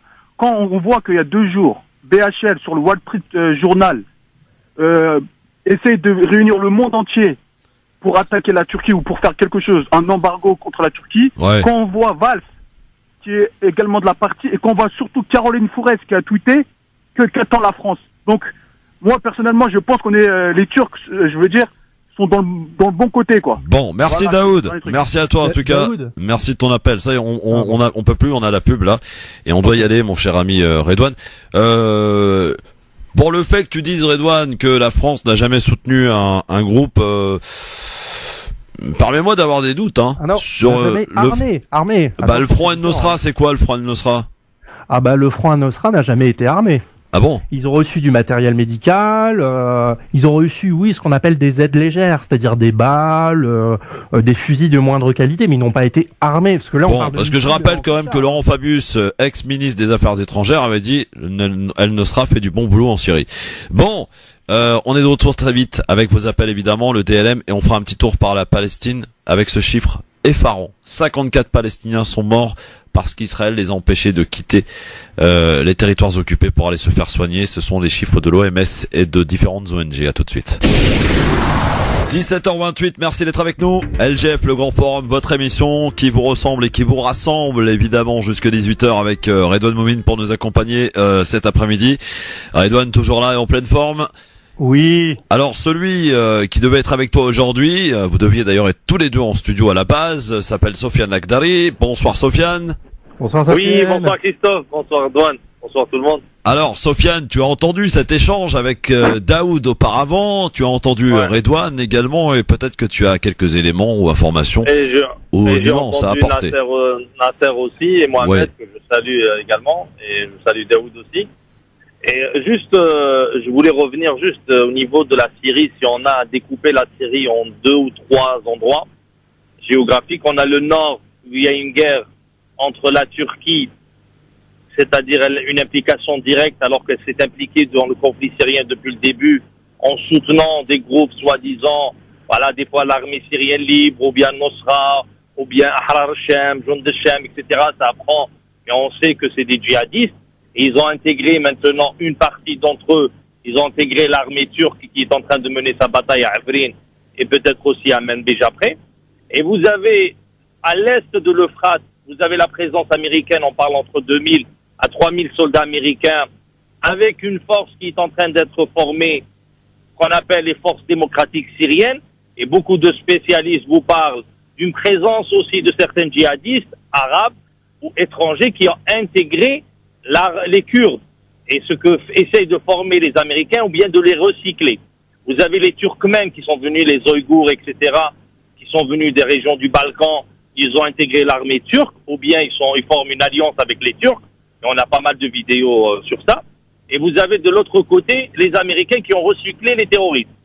Et vous avez dans le sud, c'est une autre guerre, ou bien il y a la présence iranienne en force, il y a le Hezbollah, et il y a l'armée israélienne qui essaye de frapper ou d'interdire une présence à sa frontière d'une présence iranienne. Si on a à résumer un peu le conflit syrien, que c'est une véritable poudrière et que Macron, a priori, il veut mêler encore une fois la France. Alors, Sofiane, oui, Redouane, vas-y, je t'en prie. Oui, juste une petite remarque pour Redouane concernant l'armement des terroristes. On est en train de jouer à grande échelle. On est en train de parler de grandes nations. Ils vont pas faire des bêtises, en vérité. Ils vont pas pousser à financer directement Al-Qaïda ou à financer directement Daesh. Mais on peut mettre énormément d'armes entre les mains d'une armée syrienne libre, soi-disant. Et cette armée syrienne libre, on a vu comment elle s'est faite bouffer par tous les fondamentalistes. Et c'est pas moi seulement qui le dis. Il y a François Hollande à Bruxelles, en 2012 ou 2013, où il a déclaré clairement qu'on allait armer les terroristes, qu'on allait armer l'armée syrienne libre. Et vous avez un autre, monsieur Alain Marceau, un ancien député de la région du Moyen-Orient, qui a ramené des photos sur LCP montrant des terroristes avec des FAMAS, c'est-à-dire des armes françaises. Et il s'est un peu révolté. Donc la France a bel et bien armé certains groupes terroristes. Mais elle arme pas directement. Que ce soit la France, que ce soit les États-Unis, que ce soit d'autres puissances. Oui, bien sûr, c'est pas directement. C'est comme le fondamentalisme, quand on parle de l'Arabie Saoudite ou du Qatar ou du Koweït, on voit pas directement, ils font des ONG et à leur tête des gens qui sont dociles, qui obéissent en vérité à leur politique, et on finance par des biais, par exemple la société Al-Karama, qui est qatarienne, et qu'il y a à sa tête quelqu'un qui est proche de la famille royale. Bon, ils pas directement. Redouane, par rapport à ce que dit Sofiane. Bon, plusieurs choses. La première, au niveau des armes. Quel est le premier pays qui possède en termes de quantité des FAMAS? J'ai aucune idée pour le moment. Moi, je parle de déclaration de François Hollande et de monsieur Alain Marceau. Oui. Non, mais exact. Alors, quel est le premier pays, Redouane? C'est quel pays? C'est l'Arabie Saoudite. L'Arabie Saoudite a acheté pour 3 milliards de FAMAS il y a quelques années. Ils ont fait une première commande auprès de la France et ils ont fait une deuxième commande de FAMAS. Cette fois-ci, c'était pour armer l'armée libanaise. Donc, on sait que les Saoudiens ont armé massivement. Probablement que les Français ont distribué des armes légères auprès des groupes qu'ils considéraient comme modérés. Jusqu'à aujourd'hui, on n'a pas la preuve que la France ait distribué des FAMAS. On sait qu'ils ont distribué des balles et du matériel pour des mortiers. Sofiane. Excuse-moi, Redouane, à partir du moment où on voit des terroristes avec des armes françaises, la première des choses, c'est d'ouvrir une enquête et de voir ces armes-là. Est-ce qu'a demandé Alain Marceau en 2013 ou 2014, il a répété, ça n'a pas été ouvert. À partir du moment où on n'ouvre pas une enquête sur des choses pareilles, laisse-moi douter un peu. Bon, Redouane, deuxième chose. Non, on est d'accord, mais ça, c'est pour les armes légères. Après, on peut aborder la question de ce que j'appelle, moi, l'armement, c'est-à-dire les armes lourdes. Moi, je mets au défi quiconque de me prouver que des missiles Milan ont été dans les mains de rebelles modérés entre guillemets, selon le président Hollande. On sait tous les deux que, effectivement, l'armée syrienne libre a été armée massivement par les États-Unis, que les réserves d'armement ont été prises successivement dans les guerres entre groupes rebelles. Par exemple, il y a l'histoire de la division 13 qui était à Idlib, donc c'était un groupe d'armée syrienne de libération. Un jour, Al-Nosra est arrivé, ils ont pris d'assaut tous leurs arsenaux militaires et puis ils ont tout récupéré. Et bon, voilà, ça s'est fait très facilement dans certains cas, et donc après ces armes-là sont retrouvées un peu partout dans le conflit syrien. Tout ce qui m'intéresse, c'est juste qu'on soit sûr dans les faits et qu'on puisse garantir ce qu'on dit en termes d'arguments. Et là, aujourd'hui, on manque de preuves, et effectivement, tu as raison, il fallait probablement ouvrir une enquête. Alain Marceau est quelqu'un de très honnête vis-à-vis de ces questions-là. Alors Alain Marceau, pour expliquer aux auditeurs, c'est l'ancien député de l'étranger dans la région, UMP, qui vivait au Liban à l'époque, et donc qui était directement au fond. C'est un ancien juge antiterroriste, et parmi les gens qui ont créé la section antiterroriste en France. Ouais. Ah, j'ai pas bien entendu. Et c'est dit que c'est un ancien juge antiterroriste. Exact. Oui, voilà. Oui. Bon, oui, rapidement parce qu'il faut qu'on avance, les gars. On a pris du retard. Non, mais juste, Redouane, si on peut pas rentrer dans le détail du détail, pas, là, je pense que les auditeurs. Sofiane, on est en train de te perdre, là, oui. On essaie de voir à l'avenir comment ça se présente. Pour le moment, cette guerre est en train de bouger au niveau des règles de guerre. Les règles sont en train de bouger parce qu'on est en train de voir ce qu'on n'a pas un peu révélé. C'est le Sukhoi, c'est l'avion russe qui a été abattu et le pilote qui a été assassiné. On a vu des hélicoptères turcs se font abattre par les gens de l'IPG, des terroristes pour faire plaisir et pour dire la réalité. En vérité, c'est des gens qui font du terrorisme, l'IPG ou les Kurdes, certaines parties des Kurdes. Et on voit des avions françaises. Sofiane, on est en train de te perdre là, hein. Visiblement ça passe pas bien où tu es là, mon ami. Je sais pas où tu es, mais ça passe pas des masses. Bon, ça passe plus, mon ami Sofiane. Je sais pas ce qui se passe, mais apparemment, voilà, t'es dans une... Voilà, vas-y, essaye une dernière fois. Oui, oui, bah non, ça passe pas, mon ami. Je sais pas, apparemment t'es sur écoute là. On doit t'empêcher de parler, je sais pas. On doit t'empêcher de développer ton argument, mon cher Sofiane, hein, apparemment. Je vais essayer de rappeler peut-être. Ah, bouge pas, c'est bon. Alors, par contre, va falloir conclure vite, les gars, parce qu'on a du boulot derrière. Non. Les règles sont en train de... Oui, bah non, ça va pas. Ça passe pas, mon ami Sofiane. Bon, bah désolé, en tout cas. Que les règles sont en train de changer. Oui, ça c'est clair. On a remarqué via l'avion russe qui est tombé dans la province d'Idlib et les hélicoptères turcs qui ont été abattus que les rebelles ou les YPG au sol, etc. Avaient le moyen de mettre en difficulté des armées conventionnelles. C'est-à-dire que des armes lourdes avaient subitement circulé ces derniers mois. Bon, alors, messieurs, il faut qu'on avance et on va avancer même tout de suite. Juste un petit mot rapide quand même sur ce scandaleux chiffre qui émane de OMS et de différentes ONG. On apprend que 54 Palestiniens sont morts au cours de l'année 2017 par faute de ne pas avoir pu quitter les territoires occupés, en particulier Gaza, par Israël. Une autorisation évidemment qu'ils n'ont pas eu auprès d'Israël pour aller se faire soigner ailleurs. C'est un chiffre effroyable, mon cher Redouane.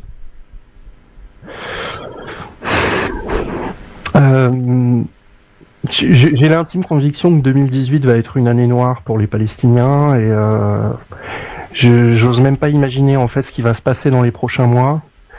Le conflit syrien s'intensifiant au sud va complètement va permettre à l'extrême droite israélienne d'avoir quasiment les pleins pouvoirs en termes d'action militaire, et donc la répression risque d'être extrêmement violente à Gaza comme dans les territoires de Cisjordanie. Et personnellement, je pense qu'on va revenir dans une période d'attentats comme on a connu dans les années 90 de la part des Palestiniens. On retenait bien en tout cas ce chiffre, hein, 54 Palestiniens au cours de l'année 2017 n'ont pas pu aller se faire soigner, et ils sont donc morts parce qu'Israël ne les a pas laissés aller se faire soigner, notamment à l'étranger. Allez, c'est parti pour le DLM sur France Maghreb 2. C'est notre rubrique humour, je le précise.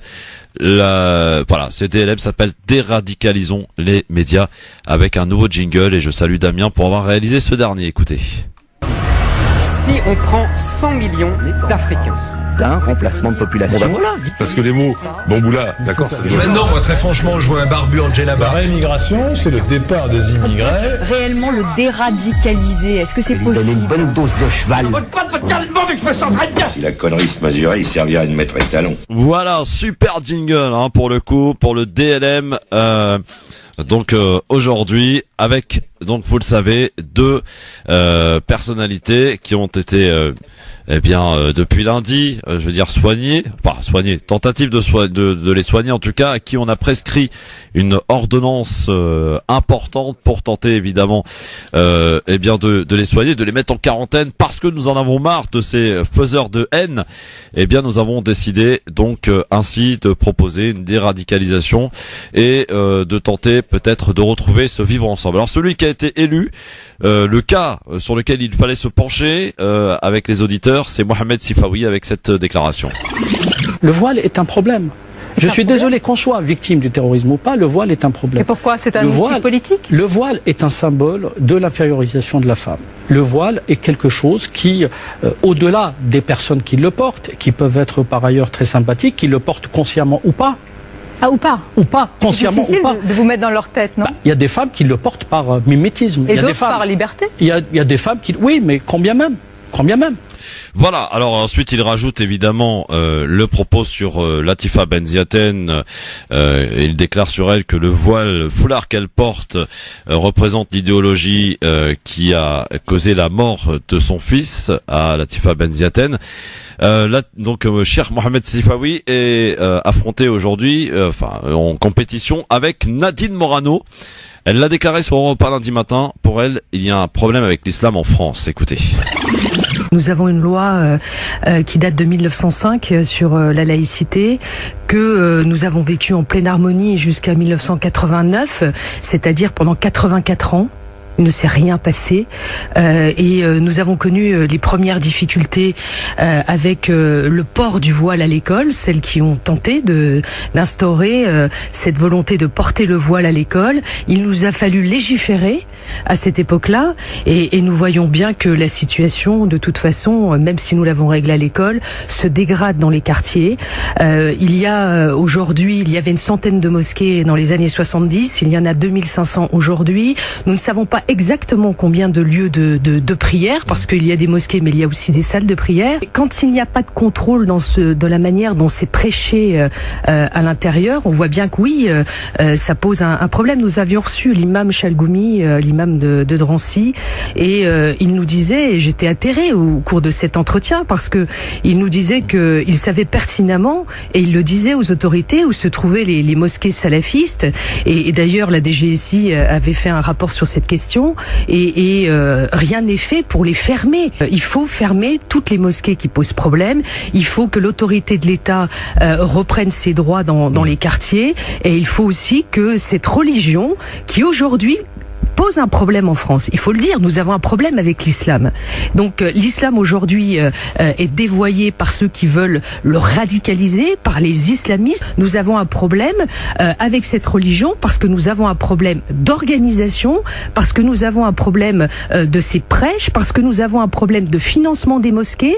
Tout cela fait que il va falloir y travailler extrêmement sérieusement, parce que d'une part, vous avez des musulmans qui se trouvent dans des situations, j'en ai discuté avec un, permettez-moi de donner juste cet exemple, qui me disait, il travaille au Parlement européen à Strasbourg, il me dit, je suis de culture musulmane, il est donc franco-marocain, et il me disait, moi je ne crois pas. Je ne crois en rien, et donc je ne fais pas le ramadan, mais lorsque je retourne dans mon quartier, on m'interroge pour savoir si je fais le ramadan, et je suis obligée de dire que je fais le ramadan et que mes enfants font le ramadan. Et donc toutes ces pressions, il faut que ça cesse. Nadine Morano face à Cheikh Mohamed Sifawi. Quel est celui ou celle qu'il va falloir mettre en quarantaine, le cas dont il va falloir s'occuper d'après toi, Redouane? Évidemment, ce serait bien de s'occuper des deux. si j'avais choisi Nadine Morano, je lui aurais prescrit un dictionnaire de la langue française et un livre d'histoire pour que reprenne ses droits l'histoire de France et la langue française à l'UMP.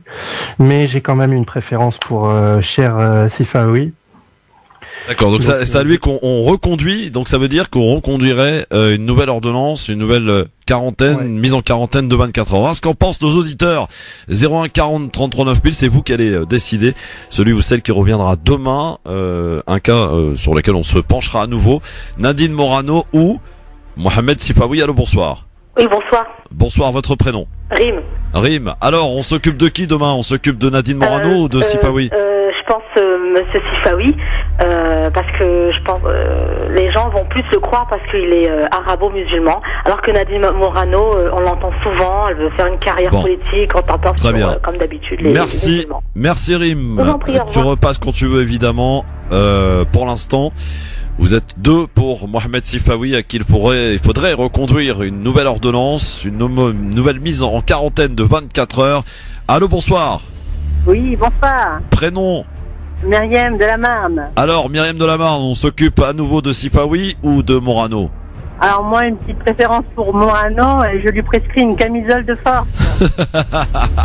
Merci beaucoup Myriam de la Marne, à très bientôt. 01 40 33 9000.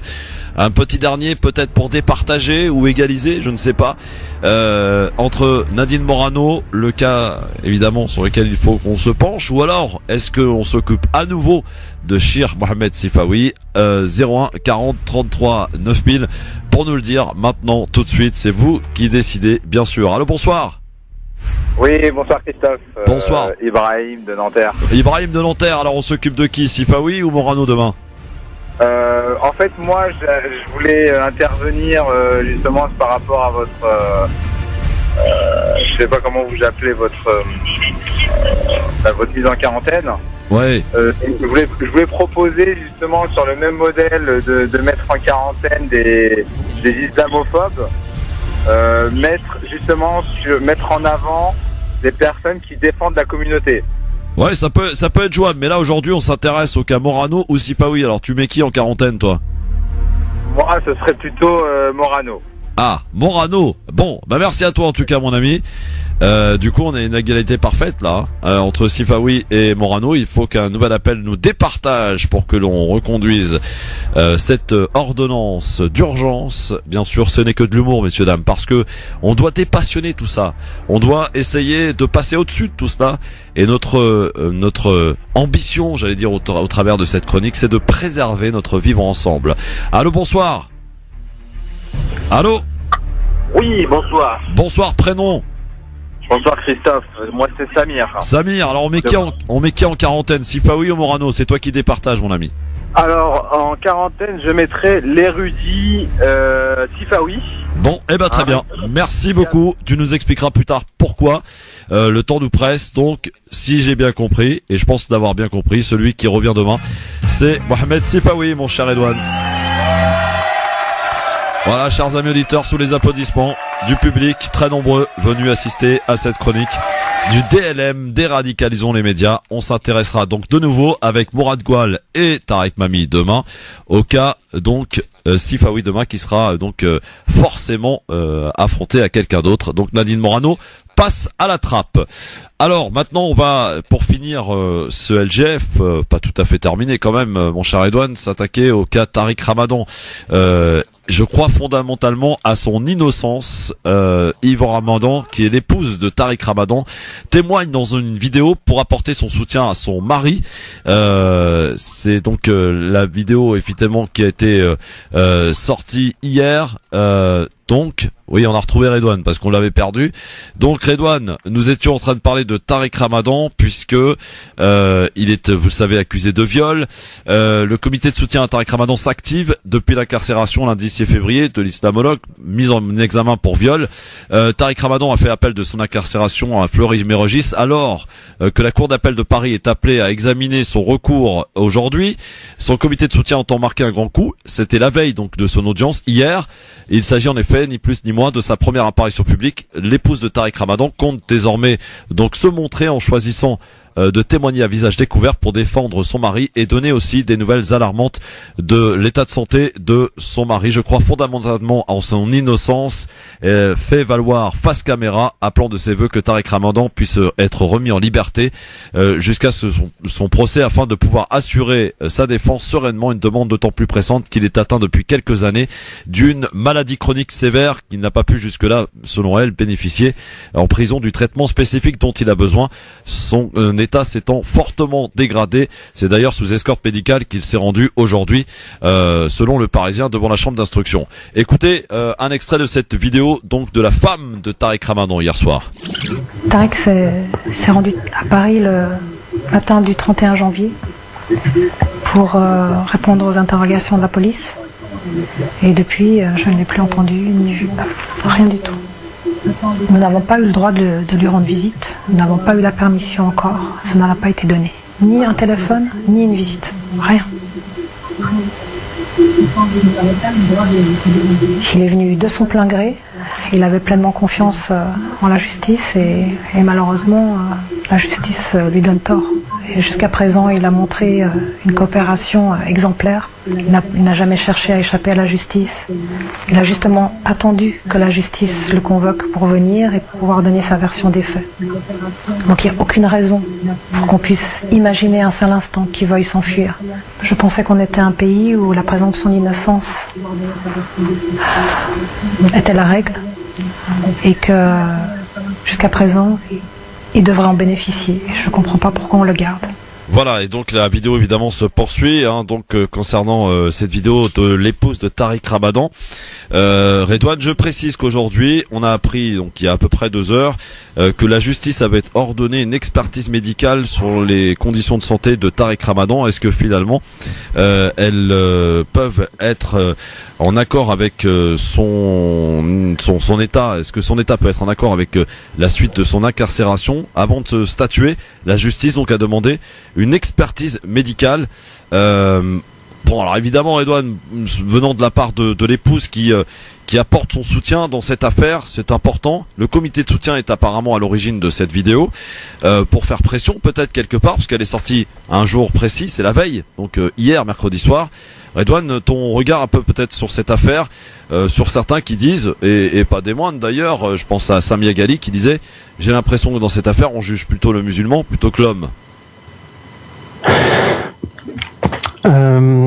Là, l'intervention de sa femme, je pense que c'est un tournant, pas dans la bataille juridique évidemment, mais dans la bataille médiatique. Après avoir été longuement sali dans les tribunes ces dernières semaines, le fait d'avoir sa femme à ses côtés risque de changer la donne d'un point de vue médiatique. Et je pense qu'une partie des musulmans était quand même stupéfait par les révélations qui nous avaient été faites et complètement tétanisé finalement. Et le fait que des gens sortent de l'ombre entre guillemets de la communauté musulmane pour prendre position. Oui, je pense à l'UOIF par exemple, à les musulmans de France qui ont pris position aujourd'hui. Et si Tariq Ramadan est libéré peut-être rapidement, vous allez voir plein de soutien apparaître, comme par hasard. Redouane, on a la pub, mais en tout cas on peut en reparler dans un instant avec nos auditeurs dans Libertad, et je pense qu'on va vous mettre la vidéo de la femme de l'épouse de Tariq Ramadan sur les réseaux sociaux de la radio et du LGF. Et mon coup de cœur. Oui, dans un instant, patiente, ton coup de cœur il arrive. Après la pub, mon ami, parce que la pub elle n'attend pas, tu la connais celle-là, hein. Elle s'invite malgré nous, à tout de suite. France Maghreb 2, France Maghreb 2. LGF, le grand forum. Alors pour être tout à fait complet sur cette affaire de Tariq Ramadan, la cour d'appel maintient Tariq Ramadan en détention, mais ordonne parallèlement une expertise médicale pour savoir si son état de santé peut correspondre effectivement avec cette incarcération. Donc j'allais dire, pour l'heure, ce qu'il faut retenir aujourd'hui, c'est que Tariq Ramadan est maintenu en détention à Fleury-Mérogis. Coup de cœur, monsieur Redouane. Alors, de quoi vas-tu nous parler, jingle? France Maghreb 2, le coup de cœur. Ton coup de cœur, Redouane. J'aimerais parler d'une initiative très pertinente qui va prendre naissance samedi, donc après-demain. Plusieurs musulmans ont décidé donc de se réunir pour lancer un projet qui est une plateforme internet en fait pour simplifier les signalements au CSA. pour tous les abus liés aux discriminations. C'est-à-dire qu'aujourd'hui, il y a un vide, entre guillemets. Beaucoup de personnes ont réussi, je pense notamment au mouvement féministe, à s'organiser pour lutter contre le machisme et la misogynie dans les médias et à s'organiser donc pour se plaindre auprès du CSA. Ouais. Et aujourd'hui, les minorités visibles de France n'ont pas encore fait ce travail et certains ont décidé de s'y atteler. Donc cette plateforme, lorsqu'elle verra le jour, tenez-vous bien, chères auditrices et auditeurs, on va avoir besoin de vous en fait pour l'alimenter et pouvoir passer à l'action pour que cher Sifawi et les Nadine Morano en tout genre puissent être également sanctionnés. Très bien. Et comment donc ça va être lancé ce samedi, donc on en saura plus et davantage peut-être dans les jours à venir. Exactement. Bon, bah en tout cas bravo pour l'initiative. Je ne sais pas qui est derrière cela, mais en tout cas bravo. Voilà, ça c'est des choses concrètes qu'il faut évidemment évoquer. C'est parti pour Libertad, messieurs dames.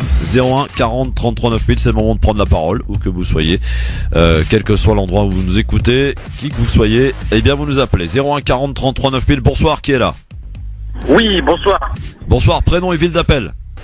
Brahim de Bois-Colombes. Salut Brahim de Bois-Colombes, qu'est-ce qui se passe? Alors, j'ai appelé, je viens tout juste d'allumer la radio, j'ai entendu l'initiative. Ouais. Donc de la plateforme pour signaler les manquements au niveau journalistique, au CSA. Je trouve l'initiative très intéressante. Pourquoi? Parce qu'on ne se limite pas à commenter ou à analyser, mais il y a une action derrière qui va être générée, si je me trompe pas. C'est bien le principe. Oui, c'est ça. Ouais. L'objectif principal, c'est que aujourd'hui, quand on veut faire une plainte. Vas-y Redouane, vas-y. Aujourd'hui, quand on veut faire une plainte au CSA, il faut remplir un formulaire qui est un peu rude et qui décourage les gens lorsque ils se disent je vais aller me plaindre auprès du CSA. Et donc là, l'objectif de la plateforme, ça va être de simplifier la procédure pour que les gens puissent s'engager donc contre le CSA. Voilà Ibrahim. Tout à fait. Bon, affaire à suivre, j'ai envie de dire. Affaire à suivre. Exactement. C'est vrai qu'il y a un manquement au niveau de l'information dans notre communauté sur les différentes procédures. Donc ça, c'est vraiment une super initiative et à multiplier, à dupliquer sur d'autres sujets. Merci Ibrahim, merci à toi en tout cas et bonne soirée. Merci à toi, salut à toi. 01 40 33 9000, Libertad, messieurs dames, oui. Je sais que les autres radios veulent nous la piquer cette Libertad, mais ils en ont pas les moyens. Oui, non, c'est dur, faut assumer derrière, tu vois. 01 40 33 9000. Allô, bonsoir, qui est là? Bah oui, notamment quand on a ce genre d'énergumène. Voilà. Mais je croyais qu'il avait été écrasé. Oh bah non, arrête tes conneries, on va voir tout ce qui est truc d'animaux sur le dos après. Non, on n'écrase pas les animaux, ça va pas ou quoi Redouane? Non, j'adore les chats. Bon, en plus, t'as pas honte? Allô, bonsoir. Oui, bonsoir. Bonsoir madame, votre prénom et votre ville d'appel s'il vous plaît. Rime, et je suis dans les bouchons, donc je suis entre le 77 et le 94. Bonsoir ma petite Rime, comment ça va? Ouais, ma petite grande Rime. Merci. Alors on vous écoute. Moi j'appelle parce que j'ai un petit message pour Sifawi. Un petit message pour Mohamed Cher Sifawi. Pardon? J'ai dit on a un petit message pour Cheikh Mohamed Sifawi. Franchement, ou le grand moufti de la bêtise. Je voulais juste lui dire, autant que femme musulmane, voilée, intégrée et libérée. Je me sens complètement. Oui, pardon. Je me sens complètement bien. J'ai mis par conviction personnelle qui a forcé à le mettre. Et je suis très bien dans ma peau et dans ma tête. J'ai le droit d'avoir un avis politique, philosophique, géographique, ce qu'on veut. Je me suis voilé peut-être la tête, mais pas le cerveau. Bah c'est bien ça. Voilà, contrairement à lui, bravo. Il a le cerveau complètement voilé. Bravo ma chérie, à bientôt. Mais en tout cas, on lui a prescrit une ordonnance supplémentaire de 24 heures, donc ça lui permettra peut-être de réfléchir. Je l'enverrai avec plaisir. Bon. Même s'il veut qu'on se rencontre, j'ai avec lui avec plaisir. Ouais. Merci beaucoup Rim, bonne soirée, bon retour à la maison. Moi, je vous remercie, bonne soirée, continuez comme ça, merci. On va pas lâcher l'affaire, ne vous inquiétez pas. 01 40 33 9000, Libertad sur France Maghreb 2, c'est le grand forum, votre émission de référence de LGF. Oui, n'ayons pas peur de le dire, il faut dire les choses telles qu'elles sont. Bonsoir, qui est là? Bonsoir, qui est là? Allô? Oui, bonsoir, votre prénom? Oui, Najat de Paris. Bonsoir Najat, qu'est-ce qui se passe? Juste pour présenter mes meilleurs vœux pour les Chinois, pour le Nouvel An. Ah, c'est le Nouvel An chinois. Attention aux chiens cette année. Ah non, c'est... Arrêtez Najed, c'est pas bien ça. Najed, voyons. Bon, bah meilleur vœu à tous Non, ce sera pas le chien qui aboie et la caravane passe cette année, ce sera les chiens qui mordent. Bon, bien joué. Merci beaucoup, Najed. Oui. Bonne année à tous les Chinois pour le nouvel an chinois pour manger des bons nems.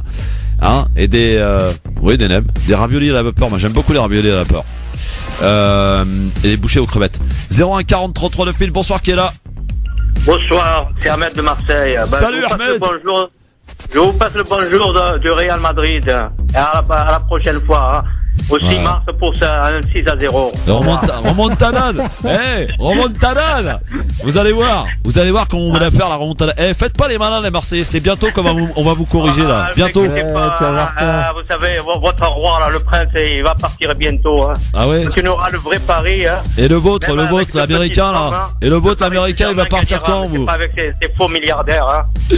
Bon, on sans rancune, mais bien sûr sans rancune. Bonjour à tous les Parisiennes et les Parisiens. Et merci beaucoup et bientôt vous allez venir vous faire corriger à Paris. À bientôt.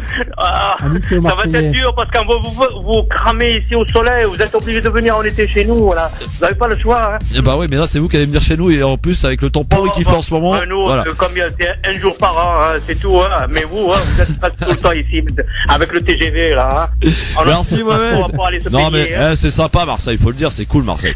Merci. Allez, bisous à tout le monde et merci. Salut beaucoup. Mohamed, à bientôt. Bon, je vois que ça taquine quand même pas mal, y compris d'ailleurs dans l'équipe. Je donnerai pas de nom, mais il y a quand même pas mal de rageux au sein de l'équipe.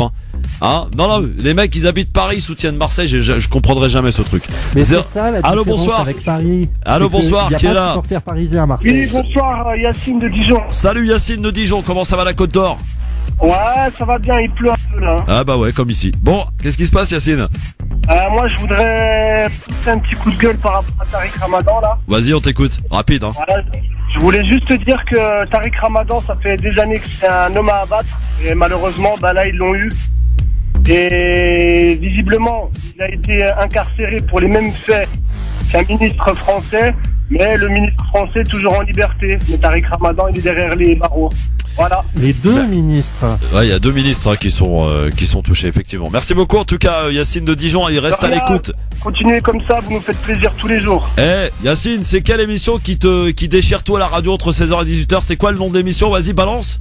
Le nom de l'émission? Ouais. Alors franchement, je retiens pas le nom. Bon, alors là, franchement, tu déconnes, Yacine. Là, tu déconnes, t'as tout cassé là. Ça s'appelle le Grand Forum. Le Grand Forum. Voilà. Libertad. Alors, moi, j'aime bien Libertad, moi. Bah ouais, mais Libertad, c'est dans le Grand Forum. Alors, c'est quoi l'émission qui déchire tout sur France Maghreb 2 entre 16h et 18h? Le Grand Forum. Écoutez tous le Grand Forum. Merci Yacine. Voilà, tu t'es bien rattrapé. À bientôt, mon pote. Allez, à bientôt. Ciao. Ciao. Bon. Eh ben, dites donc, c'est formidable, hein. Je sais pas ce qu'en pense Medjahed, lui qui aime la radio et qui est un grand monsieur de la radio depuis de nombreuses années. Grand monsieur, je sais pas trop, mais j'en pense que voilà, ça fait plaisir et autant de bonne humeur comme ça dans l'émission et autant de gens qui t'écoutent dans l'actualité, ça fait plaisir. Oh bah l'actualité, oui, et en plus elle est riche, c'est pareil. Oui, tout à fait, ouais. Bon, mon cher Edouane, on t'enlève les menottes et on te retrouve mercredi prochain. C'était un vrai plaisir. Bon, c'est le premier mec menotté qui dit que c'est un vrai plaisir.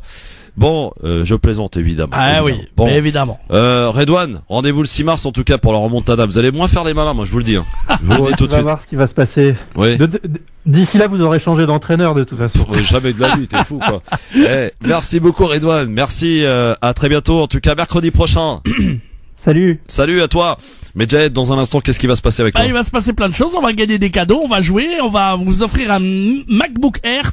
Et cette semaine, oui, tout à fait. C'est sûr et certain, ça va tomber chez l'un ou l'une d'entre vous, soit dans un instant avec le meilleur jeu radio du monde, le jeu du si pas bien, ou sinon, ça sera pendant le week-end avec l'instant gagnant. Voilà. Ah oui, tiens, j'ai un truc à te faire écouter avant de partir. Vas-y. C'est le jingle du DLM. Tu sais ce que ça veut dire DLM? Oui, bien sûr. Ça veut dire déradicalisons les médias. Oui, tout à fait. Et je voudrais saluer Damien qui a réalisé ce jingle. Écoute plutôt. T'as ton casque, c'est bon? Ouais. C'est parti. Si on prend 100 millions d'Africains, d'un remplacement de population. Bon, voilà. Parce que les mots Bamboula, d'accord, ça développe. Maintenant, moi, très franchement, je vois un barbu Angela La Barr. réimmigration, c'est le départ des immigrés. Réellement le déradicaliser, est-ce que c'est possible? Une bonne dose de cheval. Si la connerie se mesurait, il servirait de maître étalon. Il est pas mal, hein, pas mal du tout, pas mal. Bravo, oui. Damien. Bravo. Bon, eh bien, bonne soirée à tous. Je me retire avec mes bottes parce qu'il pleut. Oui. Et rendez-vous demain avec Tarek Mami, avec Mourad Goual. Passez une excellente soirée, mais de toute façon, c'est sûr et assuré avec l'ami Medjed qui s'occupe de vous. Et ça, c'est pas remboursé par la Sécu, mais pas besoin de toute façon. Vous allez voir, c'est une belle prescription pour soigner tous les malades. En tout cas, tous les malades. Bien sûr, je parle pas de ceux qui sont vraiment malades de santé. Hein. Je parle des malades, des vrais là, tu sais, les malades. Ouais, voilà, tu vois de qui je veux parler. Ouais, tout à fait. Bon, juste après Marine Garel, à qui je donne le micro, comme d'habitude et chaque jour en retard. Il est demain. 18h04. Salut sur mon France Maghreb 2. Medjed dans un instant. Marine Garel pour le rappel de l'actualité de ce jeudi soir. Bonsoir Marine. Bonsoir à tous. Les fouilles pour retrouver le reste de la dépouille de la petite Maëlys dans le massif de la Chartreuse en Savoie progresse vite. L'opération dite de levage du corps pourrait être terminée d'ici ce soir. Le procureur de la République de Grenoble, Jean-Yves Coquillat, a précisé que la quasi-totalité du squelette ainsi que les vêtements et une chaussure ont été retrouvés à l'endroit où la veille le crâne et un os de la petite fille disparue depuis la fin août avaient été découverts. Le travail sur la scène de crime ne sera toutefois pas terminé. Une fois l'opération de levage du corps terminée, les analyses pourraient se poursuivre pendant plusieurs jours. Avant de statuer sur la remise en liberté de Tariq Ramadan, la Cour d'appel de Paris a demandé une expertise médicale. Une nouvelle audience a été fixée au jeudi 22 février à 14h. Écroué et mis en examen pour viol, Tariq Ramadan a présenté lors de cette première audience un certificat médical signé par le médecin de la détention. La Cour d'appel a souhaité disposer d'une autre expertise médicale avant de statuer.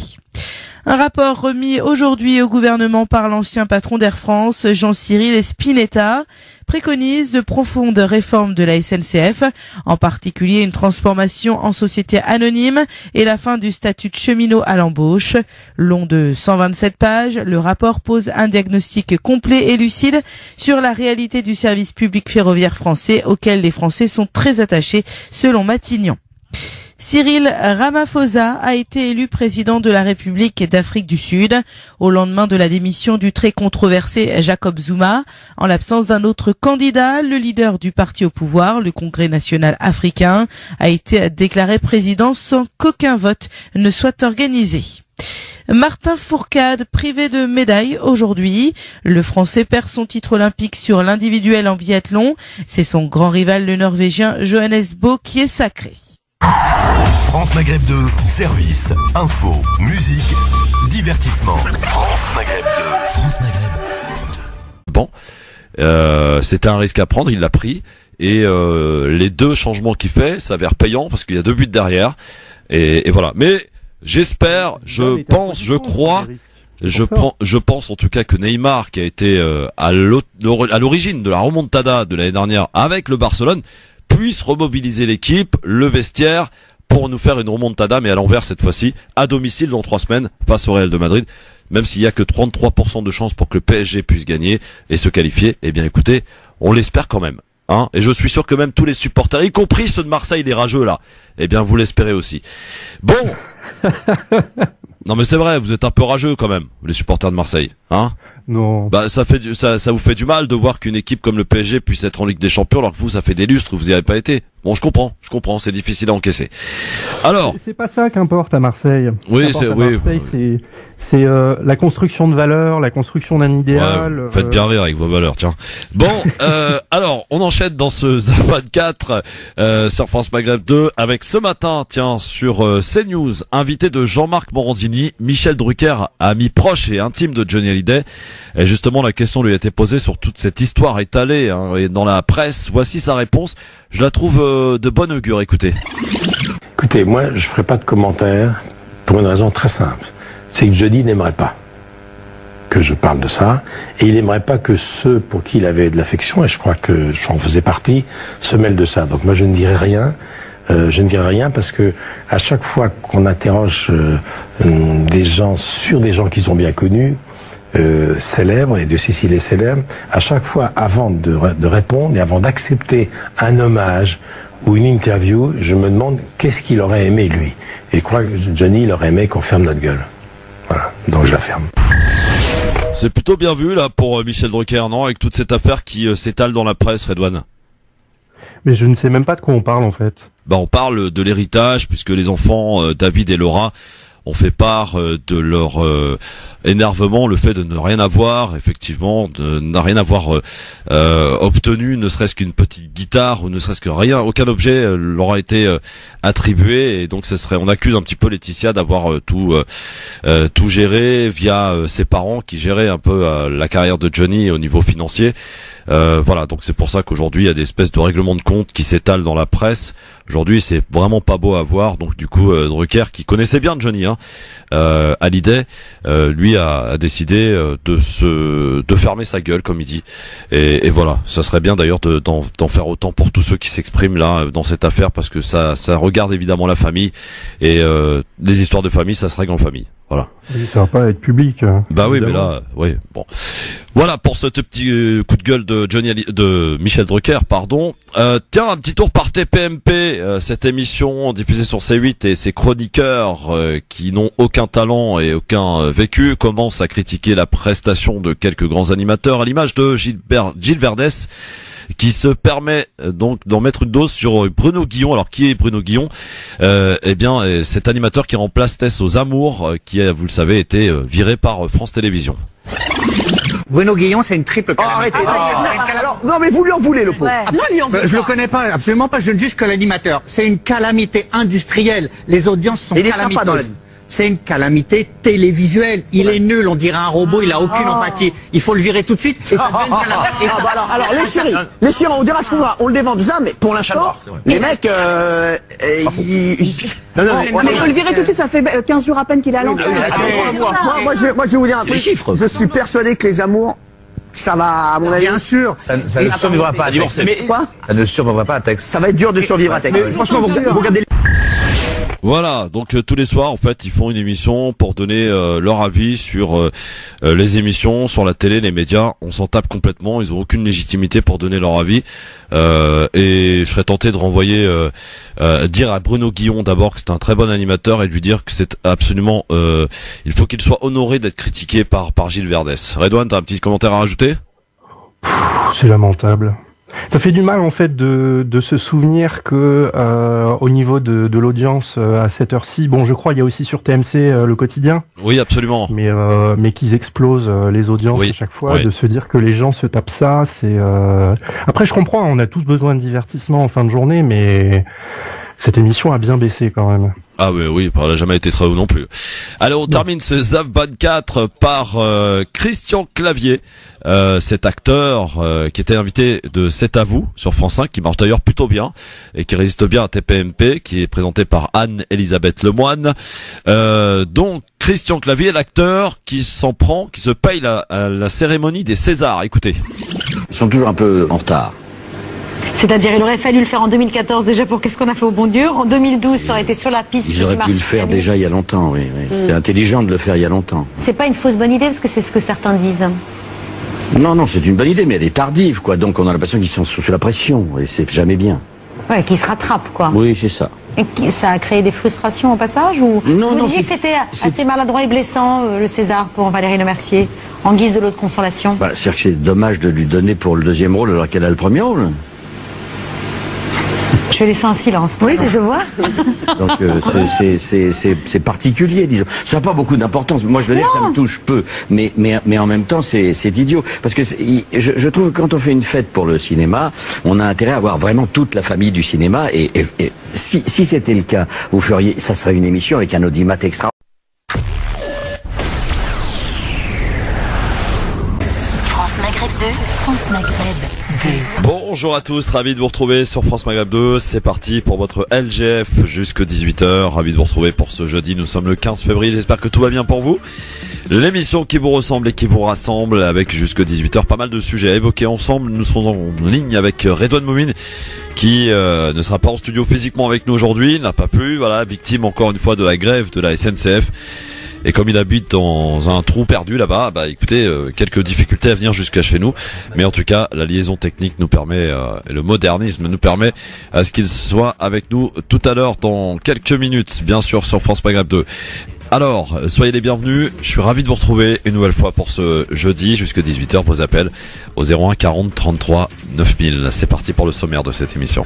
Le Grand Forum avec Christophe Roux sur France Maghreb 2. Au programme de ce Grand Forum, les combats continuent et s'intensifient en Syrie. Dans l'enclave rebelle à l'est de Damas, une nouvelle fois, le régime syrien est accusé d'utilisation d'armes chimiques dans cette guerre qui n'en finit plus depuis les premiers soulèvements populaires en mars 2011. 54 Palestiniens sont décédés en 2017 alors qu'ils attendaient d'Israël la permission de sortir des territoires palestiniens pour se faire soigner selon l'OMS et plusieurs ONG. La femme de Tariq Ramadan qui soutient son mari, elle estime que son époux a été désigné coupable dès le début et qu'il est victime d'un lynchage médiatique. Elle se dit également très inquiète de l'état de santé de son mari qui souffre d'une sévère maladie chronique depuis des années. Vous écouterez tout à l'heure son témoignage. La question LGF du jour. Invité sur CNews, Mohamed Sifawi s'en est pris à Latifa Benziaten et son foulard. Le voile qu'elle porte est porté par une idéologie qui a tué son fils, a-t-il expliqué à propos de la mère d'un militaire tué par Mera. Faut-il continuer à inviter selon vous Mohamed Sifawi dans les médias? Vous répondez oui ou non sur Facebook, France Maghreb 2 ainsi que sur Twitter. Sans oublier tout à l'heure DLM, déradicalisons les médias avec aujourd'hui, et bien justement, Mohamed Sifawi face à Nadine Morano qui déclare sur Europe 1 que nous avons un problème avec l'islam en France. Vous déterminerez évidemment celui à qui nous devons prescrire, c'est de l'humour, une ordonnance et une mise en quarantaine pour 24 heures. Sans oublier, pour finir tout à l'heure, Libertad. Le LGF sur France Maghreb 2, ravi de vous retrouver une nouvelle fois en ce jeudi après-midi jusqu'à 18h avec vos appels évidemment dans un instant 01 40 33 9000. Vous allez pouvoir nous appeler évidemment. Je vous donne cette petite information qui vient de tomber puisque la justice ordonne une expertise médicale sur les conditions de santé de Tariq Ramadan avant de statuer sur sa remise en liberté éventuelle. Bien sûr, tout à l'heure, nous en parlerons d'ailleurs tout à l'heure en écoutant le témoignage de sa femme qui est sortie du silence pour justement nous faire part de ses inquiétudes concernant son état de santé de son mari. On en reparlera donc tout à l'heure. Donc ça c'est l'information qui est tombée il y a quelques minutes maintenant. Avec une plume dans le cul, le Real est génial. Il a pas du tout. On le sait que le Real est fantastique. Il y a juste intérêt, mon frère. On le sait que le Real est magnifique. On le sait, nous on le dit, nous. Mais pas du tout. Je suis un journaliste. T'es pas supporter du Real, c'est toi-même qui le dis, frère. Pour avoir des infos. Mais c'est toi qui l'as dit avant-hier. Tu le dis, Fred. Tout le monde le sait, voyons. 33% de chances de se qualifier pour le Paris Saint-Germain, c'est la stat que nous avons enfin pour. C'est terrible. C'est terrible. Je te jure. Moi, je tiens. Moi, je tiens à signaler des choses comme ça sur toi. Je vais pas essayer de me décrédibiliser parce que t'as pas d'argument. Mais c'est toi qui l'as dit avant-hier. C'est toi qui l'as dit. Je suis supporter du Real. C'était lundi soir. Mais écoute, Fred vit à Madrid. Voilà, un échange houleux hier donc sur RMC, SFR Sport et BFM Sport, hein, effectivement, Redouane. Eh ben ça se chamaille pas mal le soir, hein, la radio, mon cher Redouane. Bah, on parle du PSG en même temps. Hein. Ouais, on parle du PSG, oui. Ce match a dû être très douloureux pour les supporters de Paris. C'est un hold-up, hein, mais c'est la loi du foot et c'est à celui qui sera le plus efficace. Bon, on peut parler évidemment de l'arbitrage qui a été un peu sévère. Ah oui, non mais complètement, ouais. Mais bon, je me refuse à parler d'arbitrage parce que c'est vrai que l'arbitrage c'est des faits de jeu et quand c'est en notre faveur, on dit rien, et quand c'est en notre défaveur, on critique. Donc ça fait partie du jeu.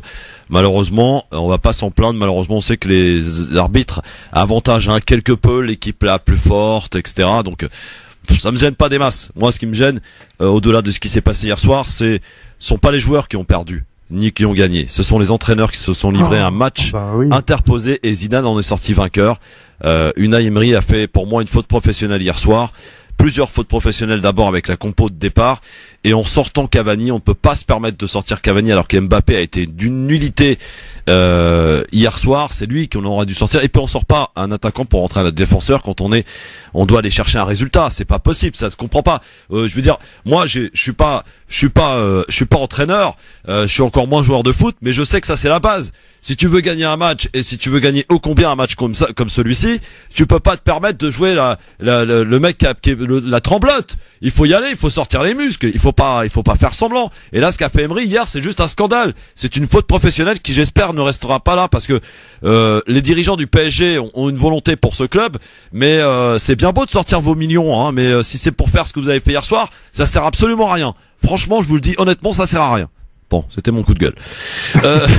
Non mais c'est terrible parce que tous les chroniqueurs et les journalistes sportifs disaient Paris est plus fort sur le papier.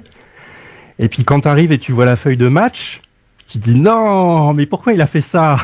Mais Zidane aussi a pris un risque, hein. Il s'est privé de Gareth Bale qu'il a mis sur le. Nous sommes en ligne normalement avec monsieur Redouane Moumine. Bonjour Redouane. Bonjour. Tu m'entends bien? Bah oui, je t'entends nickel, impeccable. Comment ça va Redouane? Bonjour aux auditrices, aux auditeurs. Bah ça va très bien, il y a juste des soucis de déplacement quoi.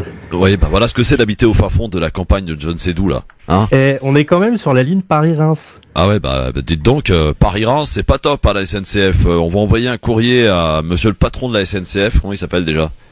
Pépi. Ouais, voilà, Guillaume Pépi, ça va pas du tout parce que nos chroniqueurs n'arrivent pas à arriver à l'heure, etc. à cause de vos trains. Donc Guillaume Pépi, faites quelque chose. C'est les gens qui partent bosser à Paris le matin à 9h. Hein. C'est sûr. Ça c'est rude.